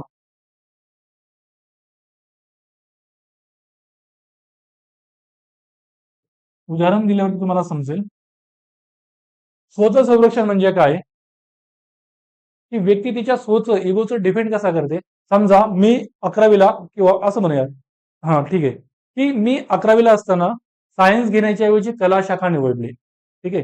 त्याचं खरं कारण असू शकतं की विज्ञान किंवा सायन्स शाखेचं मला तेवढं समजत नव्हतं, मला कळत नव्हतं, माझं इंग्रजी तेवढं चांगलं नव्हतं. पण मी त्याच्याऐवजी काय म्हणणार, की मला युपीएससी करायची होती म्हणून मी कला शाखा निवडली. Just for the cause of माझ्या इगोचं, माझ्या इगोला डिफेंड करण्यासाठी मी वेगळं कारण देणार. मग हे वृत्ती काम करत असते. ठीक आहे. कोल्ह्याची आणि तुम्हाला द्राक्षाची गोष्ट माहित असेल की कोल्हा प्रयत्न करतो, द्राक्ष थोडे उंचावर असतात, कोल्हा प्रयत्न करतो मात्र त्याच्या तोंडाला ते द्राक्ष काही लागत नाही. त्यानंतर तो काय म्हणतो की द्राक्ष आंबट आहेत, मला ते म्हणजे द्राक्ष आंबट आहेत, मला ते आवडत नाही. म्हणजे तो त्याच्या इगोला डिफेंड करण्यासाठी असं म्हणतोय. त्यानं ऑलरेडी त्यासाठी प्रयत्न केलेले आहेत, मात्र त्याला ते मिळालं नाही, त्यावेळेस ते तसं म्हणतो. म्हणजे त्याच्या तो इगोला डिफेंड करण्यासाठी सुद्धा वृत्ती काम करत असते. तिथं वृत्ती काय आहे, की द्राक्षे आंबट असल्या कारणाने मला आवडत नाही, ही त्याची वृत्ती आहे. मात्र ही वृत्ती त्याच्या इगोला डिफेंड करण्यासाठी आहे. ठीक आहे. तो स्वतःचा कमीपणा मान्य करायला तयार नाही. त्यानंतर अजून असं काय म्हणूयात की एक ब्लेमिंग कल्चर आपल्याला पाहायला मिळतं, की आपण असं म्हणतो की तुम्ही अभ्यास, म्हणजे समजा तुम्ही युपीएससीचा अभ्यास करताय, तुम्ही अभ्यास करायला थोडं कुठं ना कुठं कमी पडला, मात्र तुम्ही ती गोष्ट मान्य करणार नाही. तुम्ही काय म्हणणार की युपीएससी पेपरच असा एकदम रॅन्डम काही काढते, त्यामुळे मग मी कसा पास होणार. म्हणजे तुम्ही तुमची मेहनत घेतली नाही हे कारण न देता तुम्ही युपीएससीला दोष देत आहात, म्हणजे तुम्ही दुसऱ्या एखाद्या गोष्टीला दोष देत आहात. ठीक आहे. म्हणजे तुम्ही स्वतःच्या स्वच की मी कमी पडलोय हे मान्य करायला तयार नाही, म्हणजे तुमच्या स्वच संरक्षण करताय. ठीक आहे. अजून तुम्हाला एक दुसरं एक प्रकार तुम्ही पाहत असाल, त्याला आपण स्केपगोट व्ह्यू असं म्हणतो.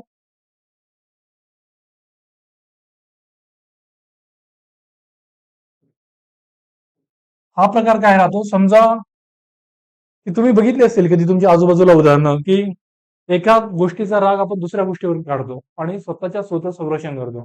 समजा तुमचं भांडण, तुमच्या आजूबाजूला एखादा ज्येष्ठ व्यक्ती तुम्ही पाहिला असेल, की म्हणजे एखादा कुटुंबामध्ये असलेला व्यक्ती, पुरुष, की त्याचं इतर कोणाशी तरी भांडण झालंय आणि त्याचा तो राग त्याच्या पत्नीवर, त्याच्या मुलांवर काढत असल्याचं आपल्याला बघायला मिळतं. ठीक आहे. का तर ती स्वतःची सत्ता, त्याला स्वतःची सत्ता मी काहीतरी आहे हे त्याला दाखवायचं असते. ठीक आहे. बाहेर तो हरलेला असतोय, पण घरात त्या गोष्टी दाखवून, घरात त्या गोष्टी करून तो ती गोष्ट कुठं ना कुठं त्याचा तो आहे, तो जो काही अहम आहे, इगो, त्याला तो डिफेंड करत असतोय. ठीक आहे. मी काहीतरी आहे, माझं त्याचं तो स्वतःचं वर्चस्व स्थापित करत असतोय. वरचढत्व जे आहे ते स्थापित करत असतोय. याला स्केपगोट व्ह्यू म्हणतात, की म्हणजे एखादी गोष्ट दुसऱ्यावरती काढणं, की समजा तुम्ही ऑफिसमध्ये आहात आणि किंवा ट्रॅफिक ऑफिसमध्ये तुम्हाला वेगवेगळ्या ताणतणावांना सामोरं जावं लागलं, तुमच्या वरिष्ठांनी तुमची कान उघडणी केली, ठीक आहे, तो तुम्हाला जरा जास्तच खडसावून बोलला. आता घरी आल्याच्या नंतर तुम्ही विनाकारण तुमच्या मुलानं तुमच्या पाल्यानं तुम्हाला काहीतरी विचारलं, मग तुमच्या ऑफिसचा राग तुम्ही त्याच्यावरती काढणं, ठीक आहे. मग अशा गोष्टी होतात. मग ह्या गोष्टी सुद्धा कुठं ना कुठं तुमच्या इगोला डिफेंड करण्यासाठी, स्वतःचं अहमचं संरक्षण करण्यासाठी लोकांकडून केल्या जातात. म्हणजे योग्य काय म्हणत, की एक योग्य बॅलन्स असलेली व्यक्ती आहे ती अशा गोष्टी करणार नाही.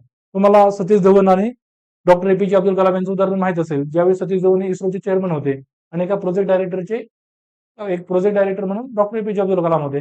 ज्यावेळेस पहिल्यांदा तो प्रकल्प अयशस्वी ठरला, ठीक आहे, त्यावेळेस सतीश धवन यांनी पुढे येऊन ती सगळी जबाबदारी स्वतःची घेतली आणि ज्या दुसऱ्या अटेम्प्टला जेव्हा त्या प्रोजेक्टला आपल्याला यश आलं, त्यावेळेस त्यांनी डॉक्टर कलाम यांना पुढे केलं, ठीक आहे, आणि त्याचं जे यश आहे ते सगळ्या टीमला दिलं.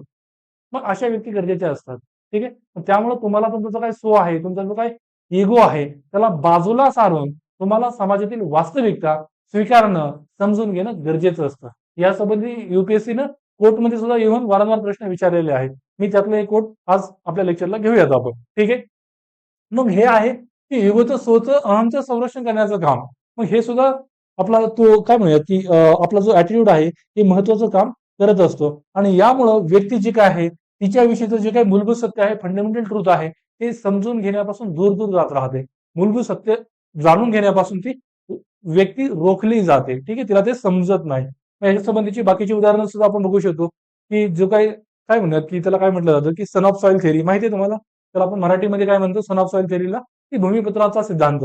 म्हणजे काय आहे, की आपल्यातील कमजोरपणा न दाखविण्यासाठी आपण दुसऱ्या गोष्टींचा आधार घेतो, की बाहेरचे लोक स्थलांतरित इथं आले, तिथले रोजगार ते घेत आहेत. भले तुमच्यामध्ये स्किल नाही, तुमच्यामध्ये तुम्ही बेरोजगार असलेला तुम्ही बेरोजगार असण्याला तुम्ही बाहेरच्या लोकांना जबाबदार धरता, ठीक आहे, स्थलांतरितांना. म्हणजे भूमिपुत्रांचे सिद्धांत असतील किंवा सोशल मीडियावर जी काही ट्रोलिंग होते, मोरल पोलिसिंगचे जे काही प्रकार घडतात, मोरल पोलिसिंग, नैतिक पोलिसिंग ही काही चांगली गोष्ट नाहीये. या दोन शब्दांकडे बघून तुम्हाला वाटतं की मोरल पोलिसिंग म्हणजे चांगली गोष्ट आहे. मोरल पोलिसिंग चांगली गोष्ट नाही. म्हणजे समज मोरल पोलिसिंग म्हणजे काय, की व्हॅलेंटाईन डेला वगैरे हे जे काही संस्कृती रक्षक असतात त्यांच्याकडून ज्या गोष्टी केल्या जातात, ठीक आहे, प्रेमी जे काय असतात कपल्स त्यांना बडविण्यासाठी, त्यांना दूर करण्यासाठी ते ज्या गोष्टी करतात त्याला आपण मोरल पोलिसिंग म्हणतो. पण ती चांगली गोष्ट नव्हे, ठीक आहे.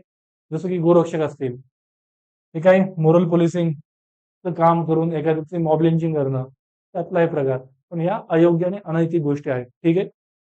तर या गोष्टी आपल्याला पाहता येतात आणि हे जे काही इगो डिफेन्सिव्ह फंक्शन आहे ऍटिट्यूडचं, ते व्यक्तीच्या व्यक्तिमत्वामध्ये, व्यक्तीचं जी काही पर्सनॅलिटी आहे त्याच्यामध्ये व्यक्तीच्या व्यक्तिमत्वात काहीतरी मर्यादा असतात, त्यातून या गोष्टी पुढे येतात आणि हे जर कमी करायचं असेल तर व्यक्तीचा सर्वांगीण विकास, व्यक्तीचं व्यक्तिमत्व सर्व बाजूने फुललेलं असणं गरजेचं राहतं. त्यावेळेसच आपण या गोष्टी काय म्हणूयात की एक चांगल्या पद्धतीने पुढे नेऊ शकतोय. तुम्ही तुमच्या मित्रांच्या बाबतीत बघितलं असेल, तुमच्या मित्र-मैत्रिणी ज्यावेळेस त्या म्हणजे तेवढ्या तुमच्यासोबत मोकळ्या नसतात, त्यावेळेस त्यांनी त्यांच्या चारही बाजूला भिंती उभ्या केलेल्या असतात मानसिक स्वरूपाच्या. त्या तेवढ्या ओपन अप होत नाहीत. पण ज्यावेळेस तुम्ही त्यांना विश्वास देता, त्यावेळेस ते त्यांच्या नकारात्मक गोष्टी सुद्धा पुढे आणतात. ठीक आहे. जी एक व्यक्ती अगोदर एकदम ताठपणे वागते, तीच गोष्टी तिचे दोषारोप मान्य करायला तयार होते. ज्यावेळेस तुम्ही तिला एक सिक्युरिटी प्रदान करत असता त्यावेळेस, आणि मग त्यावेळेस त्या व्यक्तीचं खरं स्वरूप पुढे येत असतं. ठीक आहे. मग ह्या सगळ्या गोष्टी वृत्तीतूनच पुढे येत असतात. ठीक आहे. यासंबंधी युपीएससीने जो काय प्रश्न विचारला होता तो काय आहे, मला वाटतं तो आपल्या पुस्तकामध्ये असेल. मी तुम्हाला फक्त वाचून दाखवतो आणि त्यातल्या ज्या काही मुख्य गोष्टी आहेत उत्तरामध्ये काय यायला पाहिजे त्या गोष्टी आपण डिस्कस करूयात. ठीक आहे. युपीएससीचा क्वेश्चन काय आहे, ते इगो डिफेन्सिव्ह फंक्शन वरती आहे. त्यानंतर आपल्याला एक शेवटचं कार्य बघायचंय, मूल्य अभिव्यक्तीचं कार्य. ठीक आहे. की युपीएससीनं प्रश्न विचारलेलं की ते कोड दिलेलं, ते कोड काय होतं की it is easy to forgive a child who is afraid of dark. म्हणजे अंधाराला घाबरत असलेल्या मुलाला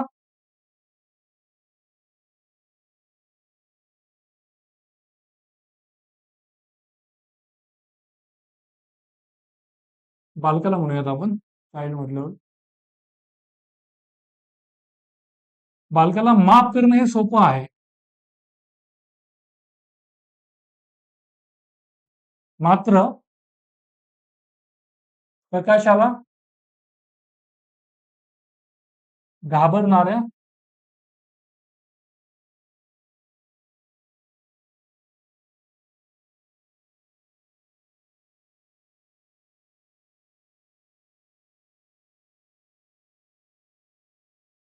आता प्रकाशाला घाबरणाऱ्या पुरुषाला मात्र प्रकाशाला घाबरणारा पुरुष ही खरी शोकांतिका आहे. Real tragedy. ठीक आहे, येथे कोट आहे. हे काय आहे,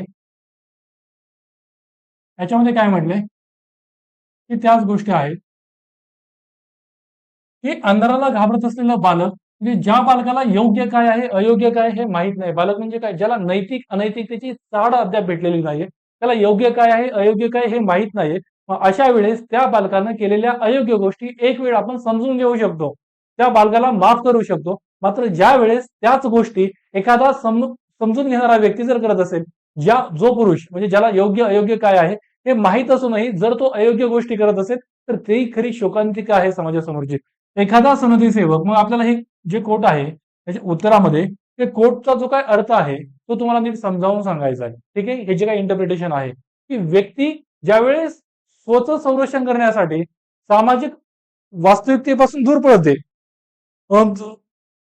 समाजातलं जे सत्य आहे ते स्वीकारत नाही का, तर अहमचं संरक्षण करण्यासाठी स्वतः संरक्षण करण्यासाठी आणि त्यातून व्यक्ती गैरकृत्य करत जाते. ठीक आहे, की एखादा सनदी सेवक एखादा राजकीय नेता हा त्याला सत्य काय आहे असत्य काय आहे त्याची जबाबदारी काय आहे या गोष्टी माहीत असूनही ज्यावेळेस भ्रष्टाचार असेल गैरकृत्य असतील किंवा काय म्हणूयात की बेकायदेशीर कामांमध्ये इन्व्हॉल्व्ह होतो त्यावेळेस ती खरी शोकांतिका आहे. ठीक आहे, एखादा सुशिक्षित व्यक्ती एखादा सुशिक्षित व्यक्ती त्याला माहिती आहे जाती व्यवस्था भ्रष्टाचार या बाकीच्या सगळ्या गोष्टी समाजासाठी कशा कीड आहेत, तरी देखील तो जर का जाती व्यवस्था पाळत असेल, वेगवेगळ्या जातीच्या लोकांमध्ये भेदभाव करत असेल किंवा पुरुषसत्ताक व्यवस्था पाळत असेल किंवा धर्मांधतेचं अनुसरण करत असेल, अशा वेळेस ती खरी शोकांतिका राहते. आणि त्याचऐवजी एखाद्या निरक्षर व्यक्तीने त्या गोष्टी केल्या तर आपण एक वेळ समजू शकतोय, मात्र सुशिक्षित व्यक्तीने ह्या केलेल्या गोष्टी आपण कदापि समजू शकत नाही. तिसरं उदाहरण आपण देऊ शकतो, एक साक्षर निरक्षरचा भेद करू शकतो. त्यानंतर विकसित देश आणि विकसनशील देश, विकसित आणि विकसनशील देश असतील की विकसनशील देशांनी त्यांना जर शक्य नसेल म्हणजे त्यांचा अजून विकास व्हायचा आहे पण त्यांना ते अजून प्रगतीपथाच्या मार्गावर आहेत, अशा वेळेस त्यांनी कोळशाचा वापर केला किंवा कार्बनचं उत्सर्जन थोडंफार केलं तर ते चालणारं आहे. मात्र विकसित देशांनी तसं करून चालणार नाही. ठीक आहे, त्यांची जबाबदारी मोठी आहे. म्हणजे काय, आपलं क्लायमेट हवामान बदलामुळे जे काही आपण ग्रीन टेक्नॉलॉजीकडे संक्रमण करत आहोत, हरित तंत्रज्ञानाकडे जी आपली वाटचाल होत आहे त्याकडे त्यांनी नेतृत्वाची धुरा सांभाळणं गरजेचं आहे. ठीक आहे, म्हणजे क्लायमेट जस्टिस ज्याला आपण म्हणतो की कॉमन बट डिफरन्शिएटेड रिस्पॉन्सिबिलिटी, आपल्या सगळ्यांची सामान्य म्हणजे सामूहिक जबाबदारी आहे मात्र वेगवेगळ्या स्वरूपाची आहे. त्या विकसित देशांनी ती जी काही एक्स्ट्राची जबाबदारी आहे ती घेणं गरजेचं आहे. मग तंत्रज्ञान हस्तांतरण असेल त्या सगळ्या गोष्टी त्यांना करणं किंवा पैशाच्या स्वरूपात फंड ट्रान्सफर असेल त्या सगळ्या गोष्टी करणं गरजेचं आहे. ठीक आहे, त्यांना आपण असं म्हणू शकतो. त्यानंतर अजून आपण म्हणू शकतो की उपभोक्तावाद असेल, या गोष्टी तशाच आहेत ना की किती उपभोग करायचा ते तुम्हाला समजलं पाहिजे. व्यक्तीच्या गरजांना मर्यादा आहेत मात्र व्यक्तीचा जो काही लोभ आहे तो अमर्याद आहे. एका व्यक्तीचा सुद्धा लोभ ही पृथ्वी पूर्ण करू शकणार नाही, मात्र आपल्या सगळ्यांची गरजा ती पूर्ण करू शकते. ही गोष्ट समजणं म्हणजेच जी काय मेन आहे ते खऱ्या स्वरूपामध्ये अस्तित्वात येणं आहे. ठीक आहे, खऱ्या स्वरूपात प्रगल्भता पुढे येणं आहे. समजतंय तुम्हाला? त्यानंतर भ्रष्टाचाराच्या बाबतीतही तेच म्हणू शकतो की ज्यावेळेस तुम्हाला तुमच्या पदाची जबाबदारी कळतीये, ठीक आहे, त्यावेळेस तुम्हाला माफ केलं जाऊ शकतं का, केलं जाऊ शकतं का, पदाची जबाबदारी कळते म्हणजे तुमचं आचरण योग्य असेल अशा वेळेस तुम्ही गैरकृत्य करण्याला माफीचा प्रश्न उद्भवणार नाही. मात्र एखाद्या अडाणी व्यक्तीने तशी गोष्ट केली एक वेळ आपण समजून घेऊ शकतो. ठीक आहे, त्यामुळे तुम्हाला तुमच्या सगळ्या गोष्टी समजून घेणं गरजेचं आहे. त्यानंतर या ऍटिट्यूडचं शेवटचं कार्य जे आहे मी सांगितलेलं की मूल्य अभिव्यक्तीचं कार्य, ते बघूयात आपण की चौथं कार्य जे आहे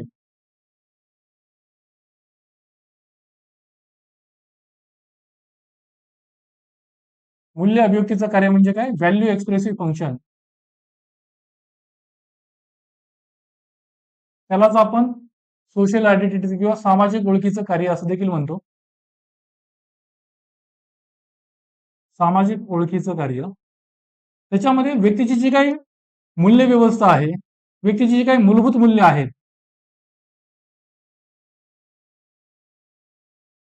व्यक्तीची जी काही फंडामेंटल व्हॅल्यूज आहेत, ती व्यक्ती एक्सप्रेस करून, त्या व्यक्त करून स्वतःची प्रतिमा इतरांना दाखवत असते. मूलभूत मूल्य व्यक्त करून स्वतःची प्रतिमा